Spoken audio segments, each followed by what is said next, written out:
Am I the jerk for breaking up my engagement because my fiance isn't traditional enough? This was originally posted on the 3rd of March 2024, just 2 weeks ago at the time of recording. A little background. I am a 26-year-old woman, and I come from a relatively traditional Asian family, so sorry in advance for the bad English. My father owns a rice wine brewery and my mother helps him with it. Even though I said my family is pretty much conservative, from what I've seen growing up, my father never told my mother to do all the chores, and he helps her with them. My father always says that he couldn't provide for the family alone and she has to work. That's why he never expects her to do everything in the house. Just like how they share the responsibilities to earn for our family, they also share responsibilities taking care of the household. Now enter my fiance, a 29-year-old man. We met on social media. He is an American who is currently working in my country. We've been dating for 3 years and have been engaged for 5 months. He always tells me he's looking for a traditional woman and wants to date with marriage in mind. He said that women who are able to take care of a household and a child rearing are admirable. And I always agreed with him without much thought because that is indeed an incredible feat, right? Well, he's working in a small university and I'm currently working in hospital. We saved enough to buy a house with a little bit of help from my parents, but we haven't moved in together yet because, you know, Asian parents. But anyway, on my father's birthday last week, we talked about marriage once again. He doesn't think his income alone would be enough after our marriage, and it's giving him insecurities. So I suggested that I keep working after marriage, and that's not a problem because we'd be partners. My father also offered that we take over his brewery, and while I found the idea lovely, my fiance on the other hand seemed hesitant about it, but he agreed that I should keep my job. That was when the first problem started. I told him that since I have to work, then I expect he'll help with the household chores later. After I said that, he suddenly got irritated. He said that he'd been telling me he's looking for a traditional woman and that now he'd been catfished since I don't want to take care of every house chore because I'd still work anyway. Yeah, major red flags instantly. Whenever he said he's looking for a traditional spouse, I always thought that he'd also be a traditional spouse, aka being sole provider so I can focus on taking care of the house and child if we ever have any. But when I told him that, he said I'm a gold digger and materialistic like any other woman, even when I never once asked him to be a sole provider. He brought that up first. Mind you, I didn't even let him spend alone whenever we go out on a date. For example, if he paid for dinner, I paid for coffee and the movie. Even my father willingly offered his brewery if we want to take care of it as a means to provide for ourselves. So where's the gold I should have been digging here? That was when I actually put the ring down and I told him that I want to break up. I told him he's not traditional enough if he wants a fully traditional wife. I didn't want to deal with someone who could easily call me a gold digger because I want to share the chores. That hasn't even happened yet, in front of my parents. I can't help but think that if he could easily say what he said in front of my parents when we haven't even married yet, then he could say something a lot worse when we're married and alone. I went home alone and he texted me saying he was sorry and didn't mean what he said. He asked me to meet, but I didn't feel like it.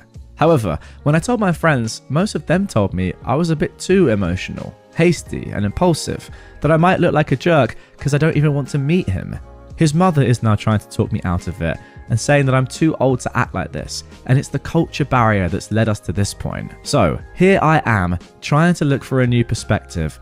Am I in the wrong? Right, before I get into my thoughts on this, first of all, let's have a look at some relevant comments. Someone below this asks, what did your parents think? OP replies, my parents don't really speak English, so they can only understand bits and pieces of what was said. My father initially felt bad. He thought we fought because he brought up the business, but after I told them the actual reason, excluding the gold digger and materialistic remarks, they are fully on my side. And if I want to end it, then I should, they say. But they think that I should at least meet him once to end our relationship properly. Someone else said, be careful when you break up with him and bring someone along. Alright, thanks for your advice. My parents are coming and my father said he's not going to let me meet him alone. Thank you once again. Alright, from my perspective, there's no way on earth that OP can even be close to being the jerk here, right? It's just ridiculous. To be honest, it's barely even worth me commenting on. The comments summed it up well, and your fiance is clearly just a walking red flag, as I mentioned during reading that. I mean, what is he even doing? He wants a traditional partner, but he's not willing to pull his side of the deal.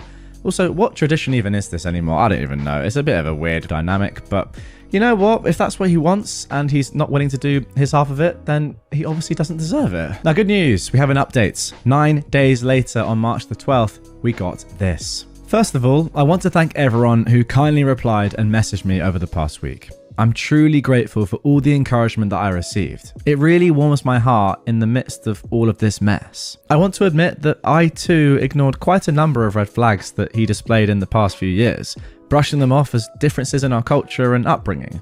I thought I was being open-minded and accommodating, not knowing that I should have opened a deeper conversation regarding what I wanted to if I was to deepen our relationship. Many people kindly gave me praise in my previous post, but I actually feel rather undeserving to receive that because I also did so many stupid things that got me here. Okay, so now on to the real update. Last night I had dinner with him alongside my father after much thought and input I received from Redditors, friends and family. Long story short, he still didn't want to end our relationship. He actually apologized, saying he misspoke and wanted to fix his mistake. He said it was because he was too comfortable with me since I'm not a confrontational person, and I did help quite a lot with his chores, bringing side dishes, helping clean up his plates every now and then, etc. So he thought that I'll always be accommodating to what he wants. I also apologized, saying that I've never really brought this kind of topic up seriously, and I've never made sure we're on the same page whenever we did discuss this type of topic. He agreed that I should have told him before because that way it would never have got to this point. And then he kept bringing up my bad communication. I know it's my fault too, but it didn't feel good at all hearing that from him. Yeah, I mean, that's the definition of gaslighting there.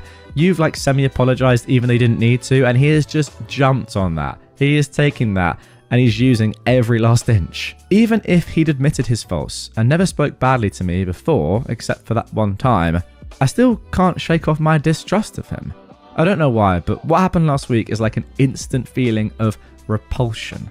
So I returned the ring he gave and I told him I'll return more than half of the amount that we used to buy our house. He initially refused the money, saying he wants to keep trying to win back my trust and me to keep in contact with him. But this morning he said I can transfer it because marriage is not really happening now, and he tried to prevent me from selling the house and also isn't telling our mutual friends that marriage is off the table. So I've just updated almost all of my group chats that now I'm single, and I'm here to tell everyone I'm single because my now ex-fiance has a red flag that is so big China would be crying with envy. I feel like a jerk to be honest, because it seems like my feelings for him were that shallow all along, but maybe reality hasn't hit me yet, but that's that. Okay, that is the end of the post. Let's jump into some comments. Somebody said, "You absolutely did the right thing. What does your dad think?" And I personally couldn't agree more. My dad is a typical Japanese father, so we don't talk a lot since I've grown up, but he's supporting my decision to cancel the engagement. He doesn't say much, but he actually looks quite happy since he hasn't been into it for quite a while now. Thank you for the kind words. I hope you and everyone around you is always kind like you are to me now. It certainly makes me feel better. Now, someone else was a little bit more scathing. Now, let me know in the comments if you agree with this, but they said, "You need to go to intense therapy so it doesn't happen again. You apologized to a man for not being his maid." Objectively, yeah, I guess OP kind of did, but I think this is a little bit too harsh. OP replied, "Thank you for the response. I didn't apologize for not wanting to be someone's maid, but for not being open and talking about what I want and expect in our relationship." I read in the comments of my previous post that many people pointed out that the conversation with this topic should have happened long before, and I do agree with that, and that is why I apologize. However, I will also keep working on myself, so thank you for your suggestion. I'll keep it in mind. Wow, what a polite way to kind of repel that question. Someone said you need to go to intense therapy so it doesn't happen again, and OP just says, "Yeah, I'm not going to do that, but thanks for your suggestion." So what happened to the house, someone asked. Did you go 50-50? Why does he get more? We went 45-45 and my father added the extra 10%. My father was the one who offered to give him 50% of the shares as an extra layer of protection. Now he can't complain and has no reason to contact me or my family. To catch a sea bream with shrimp, he said. Okay, so that is the first post done of this episode. Well, I say done because before we move on to the second story, I do just want to mention and bring up a couple of other comments that I've seen in the comments down below that I think are very, very interesting. Maybe along the lines perhaps of what a few of you guys might be thinking as well. A little bit like the other comment we saw, where people are saying that OP was just way too naive And actually it was her fault that she landed herself in this situation, and she could have just dealt with this and brought it up a lot longer ago than she actually did. So someone in the comments down below actually called OP and her family spineless. But OP said this: "If you don't mind, I don't have a problem with you insulting me, but do not attempt to do that to my family. Not everything can be resolved by only being tough and formidable. I don't think it's stupid knowing when to be firm and then how we compromise for our final decision to avoid future problems. But I do think it's naive when one doesn't even consider that there are other ways to solve a problem other than butting heads and fighting. Stupid when they don't even try to understand the logic behind others' problem-solving method." Yeah, very fair, and I agree.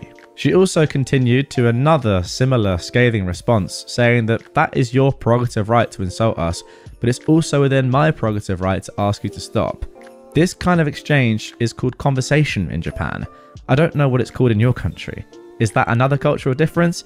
If someone's uncomfortable, they should suck it up or don't go and talk in the first place?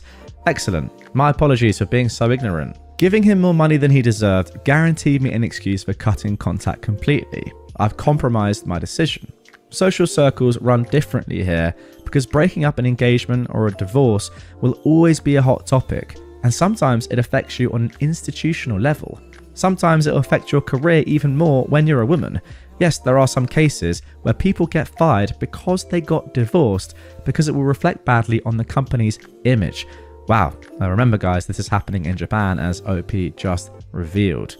Sometimes some companies go as far as giving paid leave and vacation to mend their employees' married life. I'm not breaking up, I'm cancelling an engagement. It weighs differently.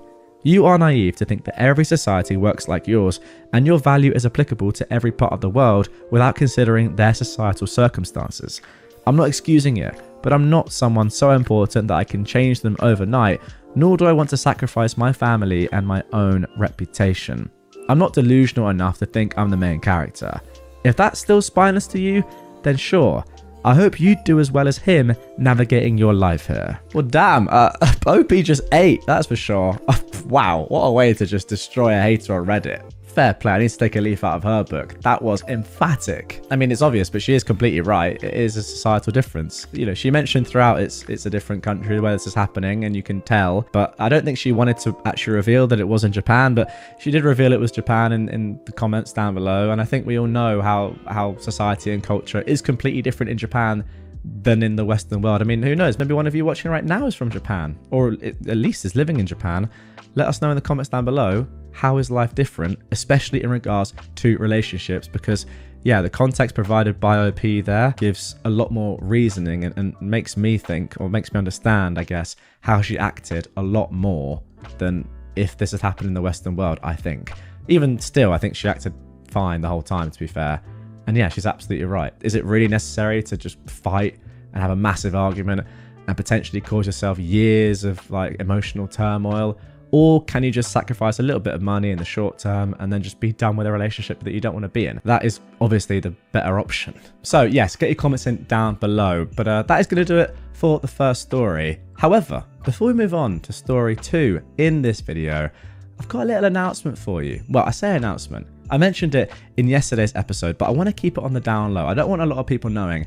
I only want you, the core fan, the core watcher and listener of my channel, the one that is still listening and watching right now, despite the fact that we're over 10 minutes into this episode, to hear this. If you are a fan of relationship stories and drama, just like the one I've just read and the one I'm about to read, then you might be interested in my brand new channel, Reddit Extra, where I cover purely Reddit relationship drama stories. Obviously this right here is my main channel and it's not going to change, but I can't cover exclusively relationship stories every single day on this, despite the fact that at the moment I kind of want to. I'm really enjoying them. So for that reason, to be able to do that, I've started a brand new channel, Reddit Extra, where I'm going to do that hopefully every single day. I've already posted 2 videos over there, and by the time you're watching this, the channel may well have over 1,000 subscribers. You guys are loving it. So thank you very much for the support. If you want to check it out, It will be on the end screen of this one and also linked sneakily in the description, but nowhere else. So don't go telling people about this.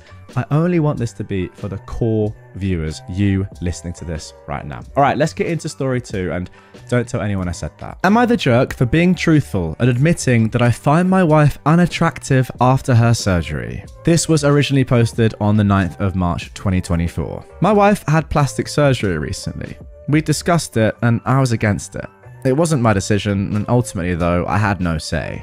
She looks weird now. She had the fat sucked out of her face, lip fillers, a neck lift, other stuff I don't really get. She gives me uncanny valley vibes now. It freaks me out.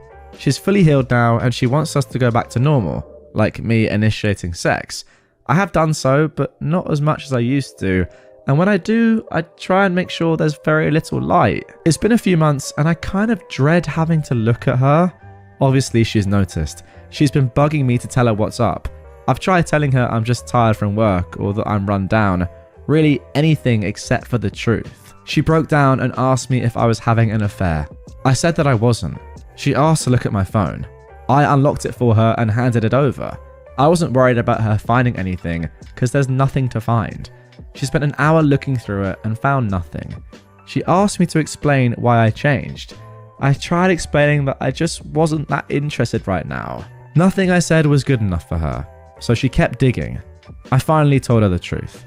I wasn't harsh or brutally honest. I just told her that her new face wasn't something I found attractive and that I was turned off.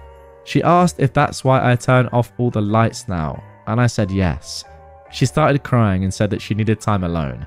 She went to stay with her sister. I've been called every name in the book since this happened. Her sister said I'm a piece of trash for insulting my wife's looks. Her friends all think I'm the jerk. I tried not to say anything.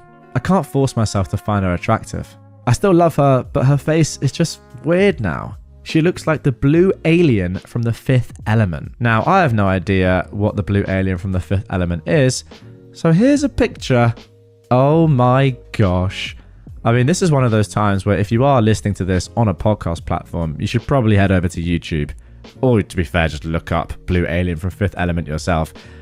Yeah, I wouldn't really want that as a wife, but I do kind of get where OP is probably coming from. Right, let's get into some comments. OP has actually added that she isn't hideous, she just doesn't look like herself anymore. Remember when the girl from Dirty Dancing got a nose job and no one recognized her? Someone asked her, do you love her because of her looks or who she is? And OP says that love and sexual attraction are two different things. I do think that is completely fair, to be honest. You can still love someone, but be less sexually attracted to them after they do this to themselves. I kind of get it. Someone else commented, how was getting these surgeries discussed? And what did she say when you protested? She said she wanted to get this stuff done. I said I'd prefer it if she didn't. I pulled up pictures of celebrities before and after and showed her how weird they look. Meg Ryan, the girl from Glee, the girl from Lip Sync Battle, she said that she'd feel better about herself if she got it. We talked and argued about it for a year before she did it. Started with lip fillers and ended with buccal fat removal. Someone else responded saying you're shallow, but OP said, if I get a snake tattoo across my face, is she allowed to say she isn't a fan? Great point, and I wouldn't for 1 second say that OP is being shallow here. Someone else asked about money and age. We are both in our mid-30s. Her mum gave her the money as a gift. OP finally says that ultimately he has not stopped loving his wife, he's just not attracted to her face. Now, the person who's compiled all of this stuff and posted it on r/best of Redditor updates, where of course the majority of these stories are posted, if you didn't know that, that is where I find them, on Reddit, has said that OP has responded to a lot of comments. Most of them are people who can't seem to wrap their heads around the fact that he does love her, but isn't currently attracted to her. Some bring up, well, what if she was in a car accident and needed plastic surgery? Would you hate her then? Well, she wasn't in an accident. Yeah, I mean, personally, I think that's completely fair. She has chosen to do this to herself. You said beforehand that you didn't want her to do it, and now you're less sexually attracted to her. That's fine. It doesn't change the fact that you still love her, and OP is not for 1 second saying that he loves her any less now, but she's changed her physical appearance that you were attracted to in the first place. Ultimately, physical appearance is a big part of attraction. I think everyone could admit that.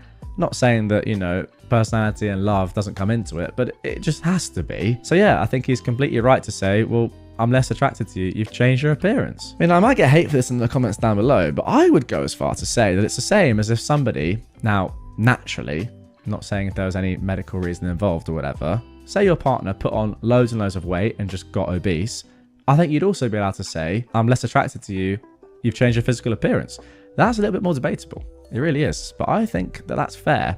Again, as long as it's natural and there's not a medical reason for it. Let me know in the comments down below, guys. Do you agree with that? That is contentious. It really is. But I want to hear your thoughts. Anyway, let's get into the update. This was posted 3 days later. My wife came home yesterday and we finally had a long talk. She told me that the reason she had the surgery was because her mum and sister talked her into it. They convinced her that she was starting to look old and that I would find someone else to be with if she didn't do something. That was why her mum gave her the money for the operations. Her mum and sister look like Bruce Campbell in Escape from LA. Again, if you can't see this, if you're on a podcast platform or you're just not watching right now, just, yeah, imagine someone with loads of Botox and their skin is just pulled tight and it just doesn't look natural at all. I mean, personally, that goes far to say it's pretty disgusting. But, yeah, that now is making more sense to me. If her mum and sister already look like this and were the ones persuading her to do it, I can understand why she might have done it. OP continues, they are the very last people on the planet that should be telling anyone to get plastic surgery. I used some of the comments I read on my post as talking points. I told her that I loved her and that she was the person that I wanted to spend my life with. I told her that the surgery would take a while longer to settle down and that as I got more used to her new face, I would learn to appreciate it. Fair enough. She asked me if I wanted her to see if she could get it reversed. I almost screamed at her. The last thing in the world I want is for her to F up her face more than it already is. I asked her if she could please just leave it and let me get used to it. Imagine that regret, by the way. Getting loads of facial surgery and then saying, oh, I actually want it reversed. Jeez. We talked for about 3 hours and we decided that her mum and sister would not be a part of any decisions in our life going forward. She's going to leave her face alone and give me a chance to get used to it. We're going to look for a marriage counsellor and maybe individual counsellors for each of us. I'm going to make an effort to show her every day how I still find her desirable, and she is going to make an effort to believe me when I tell her that I love her the way she is. We're going to talk to her mum and sister and tell them that we're taking a break from them. We're going to block them, get our stuff together before we allow them back into our lives. Thank you to everyone who tried to help me. I would like to add that I did not think that there were that many guys out there with a weird blue squid lady fetish. It isn't for me, but you do you. Oh, I understand. OP is referencing the first person he said from, what, Fifth Elemental or something. I guess some people said in the comments down below that they actually quite liked that look. Yeah, weird. Right, let's round things off with some comments. Someone said, many tough elements here. Her self-esteem, body dysmorphia, being influenced by her mum and sister, you losing attraction for now, which leads us to the fifth element. Oh god, saying that was funny if they do say so themselves. Glad you're making the effort and continuing to love your wife. OP replies, I can't stop loving her. Someone else asked, did you use the movie references when talking with your wife? I did not. The closest I got was pointing out that a bad haircut and a kimono and I could pass for a skinny version of Associate Bob. And again, here is a picture. Oh, I guess OP was kind of referencing the fact that he's not the best looking, but that's not the most important thing. Yeah, I mean, crazy haircut, I've got to say. Someone else said, her mum and sister will at least look shocked when you break it to them. Oh, gosh.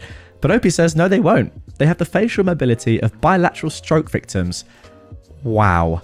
Bilateral stroke victims. I might have to use that as an insult, by the way. That is phenomenal. Finally, OP has said, we're going to work at it. There's a long road ahead.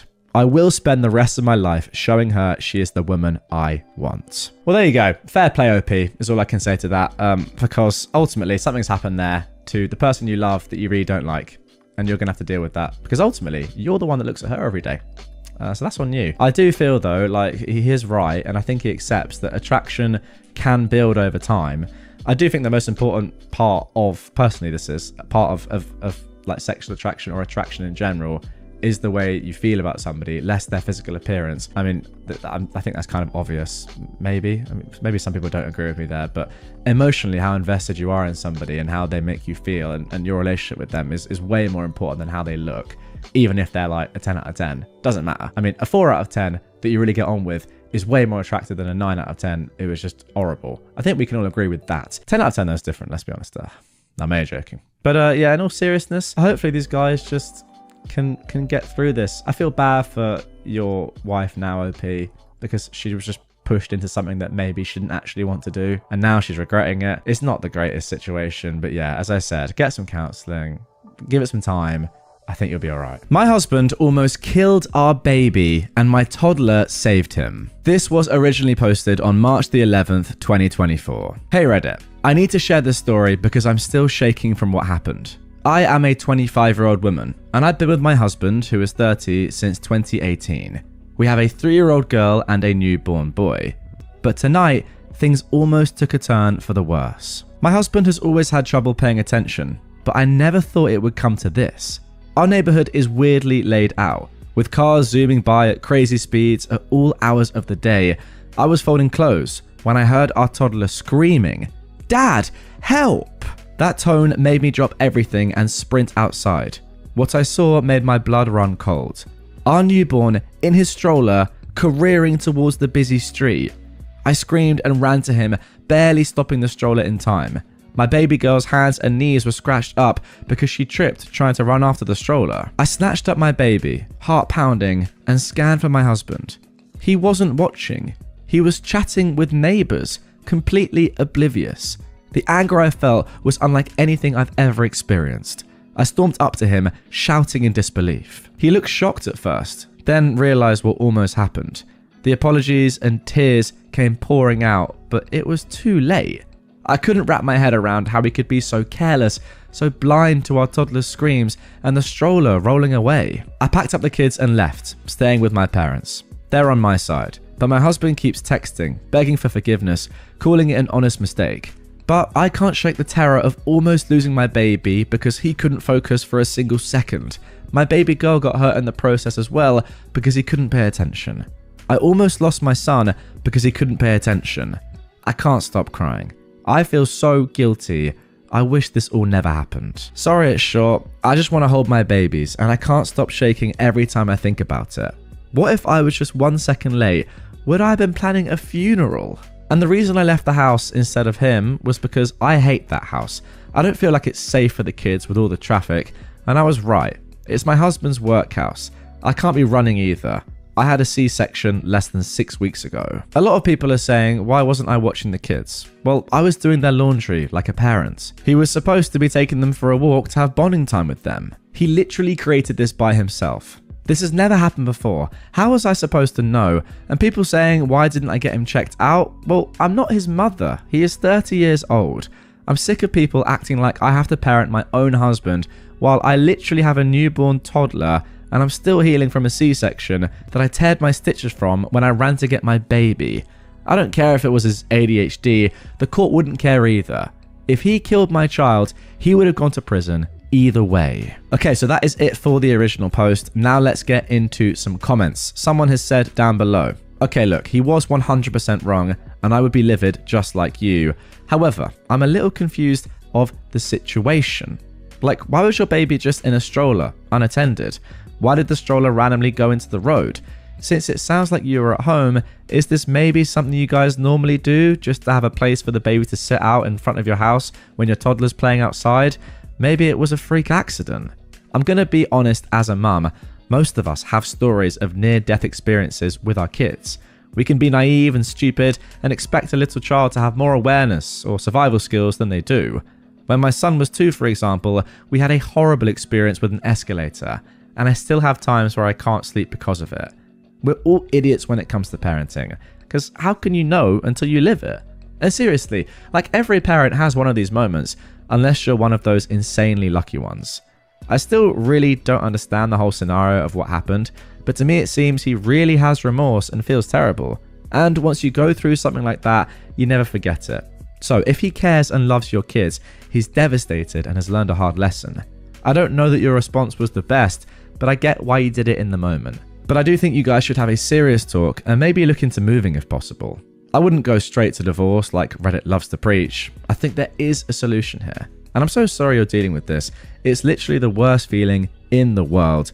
What a very sensible comment. OP replies, "Hi love. Let me just clear it up for you. So I was sitting inside in the lounge room, and there's a huge window behind the TV that was a little open so I could hear outside. That is when I heard my toddler scream for her dad to help. When I was outside, he was standing on the neighbor's driveway. I assume that he must have left the baby literally on the road because there was no possible way that it would have rolled off like that. And my toddler was playing with the neighbor's cat before she noticed her brother was rolling away when I confronted him about it. He tried to explain, but just kept stuttering. I still don't know exactly what happened. I don't know if he didn't put the brakes on the stroller, if the wind blew it away. I just don't know.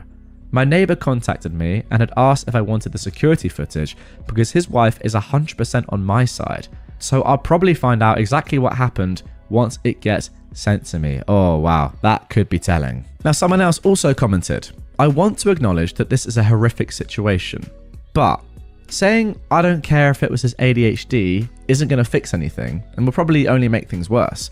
Talking and thinking about it like he intentionally tried to kill your child isn't going to help either. With ADHD, you actually do not register things like this at all sometimes. Life expectancy for those of us with ADHD is actually significantly lower because many of us end up, often accidentally, killing ourselves.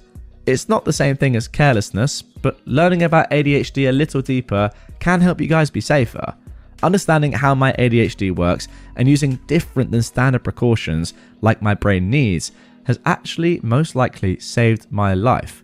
Wow, I did not know anything about this. Guys, if you know about this, enlighten me in the comments. I want to be educated. This person continues. Lie out what you want from him. That's probably that he gets his ADHD better under control, whether that be through prescription medication or more homeopathic methods, that you get a different place if possible, that he not take your kids out in your front yard without you, etc. Also, neither he nor the neighbor noticed, but you heard your kid from inside. Well, something seems off here. Were your neighbors just watching the stroller roll towards the street? Was your husband on the other side of your house where he couldn't see the stroller? Were you already walking outside as this unfolded? I'm just trying to understand better what was going on here and why your husband or the neighbor didn't notice, but you did from inside. People with ADHD tend to be incredibly good and quick to act in emergency situations, so this is especially weird. I'm absolutely not accusing you of leaving anything out or anything, but asking you to think about what your husband and the neighbor were doing that neither of them noticed. That smells fishy.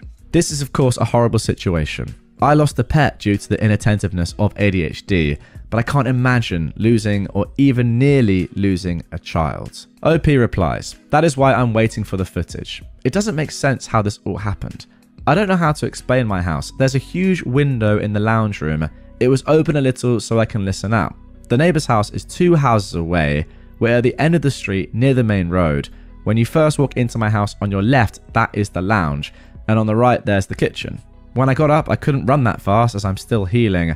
Sorry if this doesn't make sense, but when I ran outside, the neighbor's wife was running for the stroller but was still far away, and the neighbor was helping my little girl off the road. That's all I saw. I'm just waiting for a response from them. My husband though was just standing there, hands on his head, doing nothing. Okay, and then one final comment. Somebody said, I freaking screamed when I read what happened. Are you okay? Like, did you get any more damage to yourself? You literally just had a baby.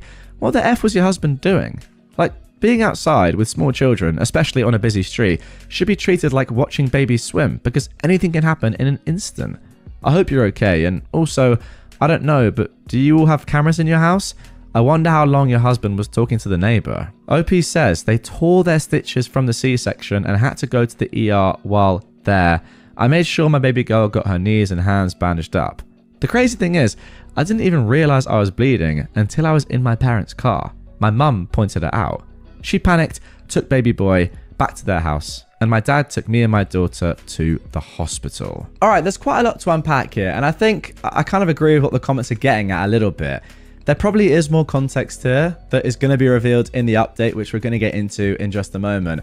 But I want to give my thoughts on what we've read so far. I do think it is a bit weird that neither your husband nor the neighbor heard the scream of your children, and you did from being inside. I mean, maybe they were just totally wrapped up in conversation, but you'd expect them to hear it. Maybe it was just where they were, and for whatever reason, the direction that the sound traveled. I don't know. I don't think, as someone said there, that your husband was intentionally not listening out, or neither him nor the neighbor heard something on purpose. But I do also agree with the point that this sort of stuff does probably happen more regularly than you'd think. I mean, parents, get in the comments down below. I'm sure the vast majority of you have had a situation like this happen, very sadly, but you get away with it. I mean, I guess it's kind of just part of raising a child. Situations like this that are sketchy are bound to happen. I mean, I know a couple that have happened in my life. Crashing a bike, for example, when I was very young. Now, I mean, that could have gone terribly wrong, but thankfully only ended up with just like scarring on my face. Actually, you know what? I don't even know if I'm allowed to show... I'm not... You know what's so weird about YouTube? I'm not even allowed to show a picture of me as a child with like scars all down my face, because that's like child endangerment. You know what? I'll just chuck it on my Instagram as a story. If you want to follow me on Instagram, link down below. It's in the description. But yeah, I can't show it on here. But the point is, it happens to every kid. And, you know, you get away with it. Or tragically, sometimes you don't. But I don't think that's like, you know, I wouldn't go crazy on my husband for doing this. It's just a terrible situation. And yeah, I think he'll learn from it. But yeah, those are my thoughts so far. However, 11 days later, we did get this update. Oh, I do apologize, guys. The update was actually 11 hours later on the same day. Here it is. The neighbor's wife sent me the footage and I really can't wrap my head around it. So my husband was walking with the stroller and my toddler was in front of them when they passed the neighbor's house. My neighbor was outside washing his car and my toddler saw his pet cat and stopped to go and pet it. So my husband stopped, left my baby on the road. He didn't even bother locking the wheels and walked all the way up the driveway, not even bothering looking back at the baby. He had his back facing towards him for about 5 minutes before the stroller just suddenly started moving. I think it's because the road is on a hill, or it could have been the wind. My toddler never went near the stroller. It couldn't have been her. The stroller went down the road, and so did my toddler. That is when she started screaming and running for it when she saw what was happening. The neighbor then started running after my daughter when she tripped. He tried to pick her up, and that is when the neighbor's wife's car comes into frame. She stops, starts running back to the way the stroller is coming, and after that you can't really see anything because it's all out of frame. But you can hear all the commotion, and my husband is just stood there the whole time, hands on head, with a blank stare on his face. He didn't even do anything when our toddler was crying from hurting herself. He only started crying when I confronted him. What do? I genuinely do not know what to do. I'm panicking. This was never the life I wanted for my kids. I don't understand why he was just standing there. I've not even gotten a text or a call from him since I got sent the video. It's just been silent. I just can't get the sound of my daughter's screams out of my head. That's the sound no mother wants to hear. I can't explain it in the moment, but it felt like my blood went cold, and I just felt pure fear. I never want to watch the footage again. Well, there we go. I mean, that is all the context we needed, and I've got to say that normally I'd try and give someone the benefit of the doubt here, as I was saying, you know, in my previous comments, that this sort of thing does generally happen. But given the actions of your husband there, I just can't give him any sort of kind of excuse. I can't help him at all here. There's like 3 or 4 different things he's done which are just inexcusable and life-threatening. I mean, first of all, not taking the stroller with you, leaving it on the road. I don't know if you mean, by the way, leaving it on the road or the sidewalk or the pavement or whatever, but I mean, near the road where there are cars obviously passing, on a little bit of a hill, whatever, it doesn't even matter. Leaving your baby unattended. Also, it seemed like you left your toddler unattended slightly as well, but more your baby next to the road or on the road and being turned away from the stroller for what, 5 minutes chatting to your neighbor is crazy. I mean, honestly, I think that is grounds enough for a divorce. I just don't understand why you wouldn't just bring the stroller with you. I just don't. Then after that, the reaction when something is happening, just standing there doing nothing, is also crazy. I mean, that perhaps is a little bit more understandable because he could have just gone into shock at that moment, not believing what he's seeing. But still, you'd want more in that moment. I mean, something like this, in theory, could happen again. It wouldn't, I mean, hopefully wouldn't be, you know, the fault of your husband the next time. But something like that where your child is in danger could definitely happen. You'd want him to react, at least do something, at least chase, I don't know, or at least show some emotion immediately after, not just when you have a go at him for saying, what on earth are you doing? It's mental. And I think the main thing is that I just don't know how you can ever trust him again with your children. Like, you know, say you're at work, he's got the kids for the day. I don't know how your mind's not going over and over and over. Like, the anxiety would be crazy the whole day. I don't know how you'd focus on anything else other than thinking, this man almost killed caused the death of one of my children, maybe even two. I mean, who knows? The toddler could have easily gone into the road as well, trying to save the stroller and her sibling. Yeah, I don't know. I think it's a crazy thing to say, but given what we've seen now from the footage, I think you've got to leave this man. Let me know if you agree in the comments down below. Maybe I'm being too harsh, but I'm just not sure how you could ever trust him again. Okay, now moving on to our second story of this episode. Would I be the jerk here? My niece wants my wedding dress, and I think I'm going to refuse. I married 30 years ago and was lucky enough to have a custom-made dress. I was very thin at the time, and the dress design I chose was not typical 90s. Think more Regency-style dress. I stored it away and carried on with life. I was blessed with sons and one daughter. I'll be honest, my daughter is a totally different body shape to me, and I realized when she hit puberty, she would never wear my dress. She has a beautiful hourglass figure, whereas I was catwalk model thin. My brother has two adult daughters, one built like my daughter, the other thinner.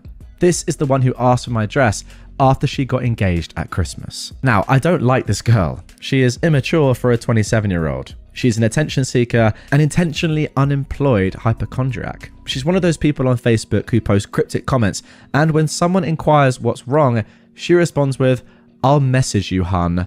Oh my god. Sorry, that just triggered in me. Like, oh my god. That's probably my least favorite people ever. That's like a 10, 15-year memory in me that's just been unlocked there from just random girls posting the absolute trash on Facebook and everyone being like, I don't care. But then they'd be like, oh no, woe is me. Please, someone give me attention. I'll message you, babes. That sort of absolute, here we go, shy I despise. Wow. I don't know if I wanted that memory to be unlocked, but it just has been. Thanks, OP. I dread any family events with her attendance because guaranteed she'll become ill at some point. Oh, attention seeking again. And her mum will have to take her home or find her a room to rest. Or she'll talk over the speeches, or demand to dance with the host every time. It gets old. I don't have a close relationship with any of that side, and my husband and kids think she has Munchausen's. Now, I didn't know this, but Munchausen's syndrome is a mental condition in which a person repeatedly seeks medical attention for falsified, exaggerated, or self-inflicted physical symptoms. Yeah, I guess that's just attention seeking by claiming you're ill. So, she sends me a text saying, "Hi auntie, just got engaged and really want to wear your dress for the big day. Have you still got it?" I haven't responded yet. I called my mum asking how my niece even knew about the dress. She said because she told her. Mum said that she offered the dress knowing it was stored away, and that because my niece was on a budget, using my dress would be a good idea. "And it's not like your daughter will wear it because she's so large," she said. That hurt. She's not large, she's just got boobs and a butt that women pay good money for. There's a difference. By the way, imagine your own grandma saying that about you. What the heck? So, after laying into my mother about insulting my kid, and then laying into her again for offering something that didn't even belong to her, I hung up. I'm not a sentimental person. I love the dress, but if my daughter wanted to cut it up and use pieces of it, I wouldn't mind. I just don't want to see it on my niece, and I don't want to deal with the drama if I say no. Alright, let's get into some relevant comments. First of all, someone asked about OP's mum in general. OP says, she has her moments. One Christmas Eve years ago, she called me to tell me she'd just invited distant relatives to Christmas Day dinner. The Christmas Day dinner that I was cooking in my home. I told her to call them back and disinvite them, or I'd feel no guilt refusing their and her entry to my home when they arrived. She got really angry and complained how bad it would look on her if she had to phone them back and cancel. I said I didn't care. Christmas Day came and went, and my parents didn't arrive, nor did the relatives. She didn't speak to me until March. Someone else asked, why isn't the girl looking for her own mother's dress? She's way too entitled. My brother never married his daughter's mother, OP replied. She did marry someone else later on, but it wasn't a traditional wedding with a dress. OP continues saying, I don't hate my niece. I could list the things I admire about her, but it still wouldn't make me want to give her my dress. I mean, yeah, from my perspective here, you don't have to give anyone anything that's yours ever. It doesn't matter who they are. Now, on top of that, given the fact that you actually dislike this person, yeah, simple as that. I don't think anything else needs to be said. Clean cut for me. But a couple of days later, in fact, just the very next day, March the 4th, we got this update. Thank you for all your comments. They gave me good advice and highlighted things I hadn't actually thought about. One suggestion was that I should answer back ASAP, that my niece may take the silence as no news is good news and imagine that she has permission. I believe she'd be the kind of person to post on Facebook, "Thank you, auntie, for giving me your dress," without getting a response. So I texted her back a few hours after her initial text. The next recommendation was to hide the dress. There were also suggestions that my mum may have already shown her the dress, so get it back. Luckily, my mum doesn't have the dress at her home, it's in my possession and it isn't in easy access. You'd have to know where it is to find it. Our home also has cameras, but I don't think that my niece is that determined. She's very much a, if it's hard work, I can't be bothered kind of person. I called my daughter and had a conversation regarding what she would like me to do with the dress. She liked the idea of using pieces for her wedding and maybe making keepsakes for any daughter-in-laws that enter our lives. So that decision has been settled. The last recommendation was to ensure that all interested parties were kept in the loop and made aware of my decision so there's no miscommunication later down the line. So I copied my text response to my niece and I sent it to my brother and my niece's mother to ensure they all knew. I'll tell my own mum when I've calmed down and feel like talking to her again. Yeah, after you get over the fact that she called your daughter, her granddaughter, fat. Onto the text. No is a complete answer, but once again, I feel that my mum needed to be called out for her part in all of this. Our mother has a habit of volunteering her family's time and resources to make herself look good. There's a lot of resentment with us kids over this behavior. So here it is. Hi, niece. Once again, congratulations on the engagement news. I'm so happy for you both. I do still have my dress, but I'm afraid that Nana misled you to believe my dress was available to be loaned out. My dress has great sentimental value to me, and my daughter will be the only other person to have access to it. I'm sure when you contact Nana again, she'll be able to help to find you an alternative dress. See you all at Easter. She texted back immediately, "Okay, thanks anyway." I copied this message to my brother with a comment, "This is for you to deal with in case there is drama. Mama's been trying to play the hero with other people's things again." He hasn't responded yet. So that's it for now.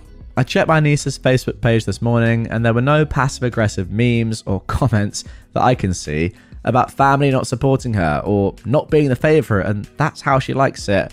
So hopefully this will blow over. Hopefully. Yeah, well dealt with, OP. Pretty cut and dry, this one. I think there's not much to it. Just as long as she doesn't go like pandering to the rest of the family or, again, playing the victim on social media, like virtue signaling, that sort of stuff. I think that's fine. I think that is fine. Stalk my daughters, I'll stalk you back. This was a few years ago. I think 2018, 19, pre-COVID at any rate. So I'm a bit fuzzy on ages, but I think my sister and I am a woman by the way, were 30 or 31 and 21 or 22 respectively. But basically, we were followed by a strange man. We were on holiday at the time and we'd left our mum in a pub to go and grab a couple of cute things from a shop and to go play with a local stray cat who lived at one of the squares. She's since been adopted by a family. It's a place we've been going to since we were both babies, so we know our way around blindfolded and we generally feel safe in the area that we were in. Now on our walk back to the pub, we realised we were being followed by somebody we didn't know. He wasn't being subtle about it, so we walked a different way to try and throw him off before going back to our mum. As you may imagine, this was extremely alarming to us, particularly because we were in a foreign country. Our friend who owned the pub offered to call the police on the guy, since he was still obviously loitering around the corner. My mum, though, had a different approach. She was a formidable woman who didn't take any nonsense and was fiercely protective of her daughters. If someone like a Karen tried to start an argument with her, as once happened on a flight, they would quickly regret it because she always won. She once quit her job after one too many insults from her boss, knowing her boss couldn't function without her and would come begging her to come back, and she was right. So my mum decided to stalk this strange man back. My sister and I decided to follow along because it sounded intriguing. We watched as he tried to hide behind trees. It did not work, and eventually got so uncomfortable with my mum's relentless pursuit that he fled across the main road, and she pursued him even then until he was finally gone from our sights. That is amazing. I mean, this is just brilliant. It's absolutely comical in my mind. I just want to see this happen. This has to be turned into some sort of skit or something, or some sort of episode on a comedy show. I mean, it's just so good. What a great way to just completely unnerve someone and hopefully make this man realize that what he's doing is so creepy. I mean, it is also illegal, but just mainly just so weird. What is going on? Your mum, by the way? absolutely legendary. I hope she haunts this man for a very long time. And to be honest, I mean, might as well keep up the stalking. It's so funny. Deceased father's girlfriend is going down. So this will be a developing story over the next few months. Just getting started. My father passed away 3 weeks ago. He was a hard worker, into real estate and a man of means. He has 7 properties, 5 cars, and liquid cash. His girlfriend that chased him down 9 years ago was his carer until death. In the last 2 to 3 years, she began to isolate my father from his 4 kids. She'd attempt to keep us out of the home and stand at the door and say he was sick. We would push our way in, and he never rejected us. I think we all know what she's trying to do here. November 4th last year, I went out of the blue to his house, and he was lying there, dying. I took a video. He was septic and wouldn't have made it through the night if I hadn't found him. I sent him to the hospital. He went back again a week later and was placed on hospice. This female dog, I've since found out, deleted my number from his phone. She then got him a new phone about 2 weeks before he died to confuse him so he wouldn't know how to use it. He asked my siblings and son for my number 3 times to call me before death, and he never called. Oh my gosh. I suspect that she kept him from calling. I must fill in this blank. She drove a wedge between us and talked to me like a dog from November to December when I went no contact. I sent a letter expressing my hurt and that I loved him. She presented an electronic will, leaving her everything. Now, e-wills are not valid in my state. She sent a text from his phone to hers back in January stating that he was leaving her 2 homes. It was in broken English, so I know it was her. Dad doesn't even text, he didn't know how. So, she is losing everything. Her car, the house they shared, everything. I'm even thinking of suing her for mental and emotional abuse of my dad. The car he bought for her is in his name. That's gone. Oh, and she also ranted over his casket at his children and grandchildren, all on video. I'm going to ruin her. Wow. Also, a quick update. We're getting temporary orders of administration over the estate and filing eviction tomorrow. And we confiscate vehicles this Sunday with sheriff escort. Winning. Well, that is amazing to hear. Wow. I mean, the ending for that is great. That is great to see that she's, losing everything. It's just a terrible, terrible case, isn't it? It's a terrible story. Ultimately, though, I do feel like, is there not some form of attempted murder charge here that you could be going for? I know you probably don't want to do this and it's horribly morbid and it's so sad and just very, very, distressing for you and the family. But if you found your dad pretty much dying in front of you, well, you said dying, like he was septic, and it's because of her lack of looking after him, that's the reason why he's in that position, it has to be, then is there not a charge or a potential case for attempted murder there? I don't know. What you've got so far, the temporary orders of administration over the estate, the fact that she's going to be in a much worse place after your dad's death than she was before, despite the fact that, yeah, she clearly was just going for all his money and property in the first place. I think there's more you could do here. I don't know. It's up to you, but I do feel like there's more that could be done. Let me know in the comments down below. Is attempted murder not on the cards here? I'm not sure. Let me know. Annoying middle school attendance lady. Years ago, I called the middle school attendance office to have my 2 boys sent to the office so I could take them out of school for a family emergency. The attendance lady was not happy about this and went on a rant about how I should have sent a note with them a day or 2 in advance and then she would have had them in the office. Now she has to send a student to each of their rooms to get them, and this could take 30 minutes. It's a very old building with no intercoms to each room. Sir, do you understand what an inconvenience it is for me to stop my students from doing an assigned task and have them go and get your children? I was trying to interject, but she wasn't having it. She continued on and on about how all of the protocols are in the student handbook if I would have just taken the time to read it at the beginning of the year.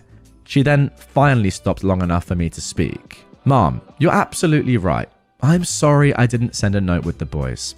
Now, unfortunately, their grandfather didn't give me advance notice that he was going to have a heart attack this morning.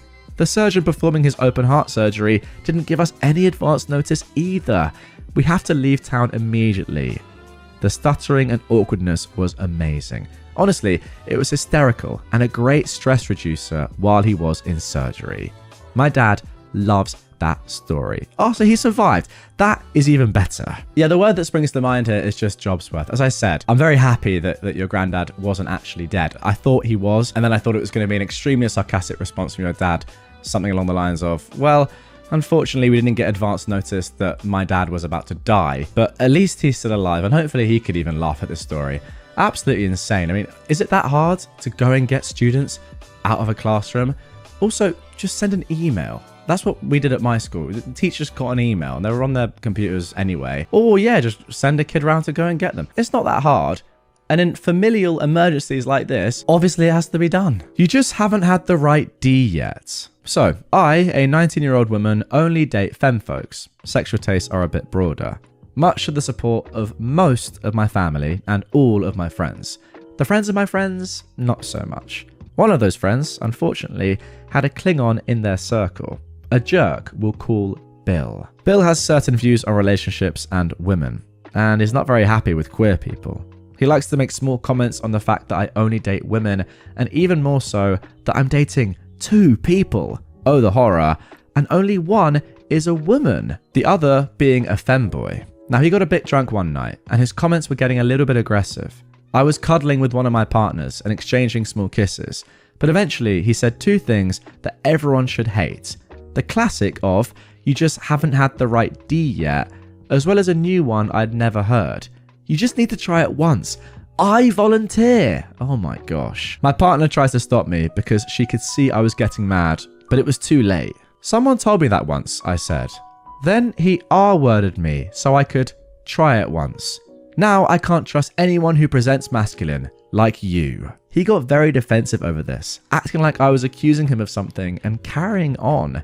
He was promptly asked to leave by the friend he was connected to, and I haven't heard or seen him in 2 months. So, hurrah. Yeah, I mean, this one is just crazy.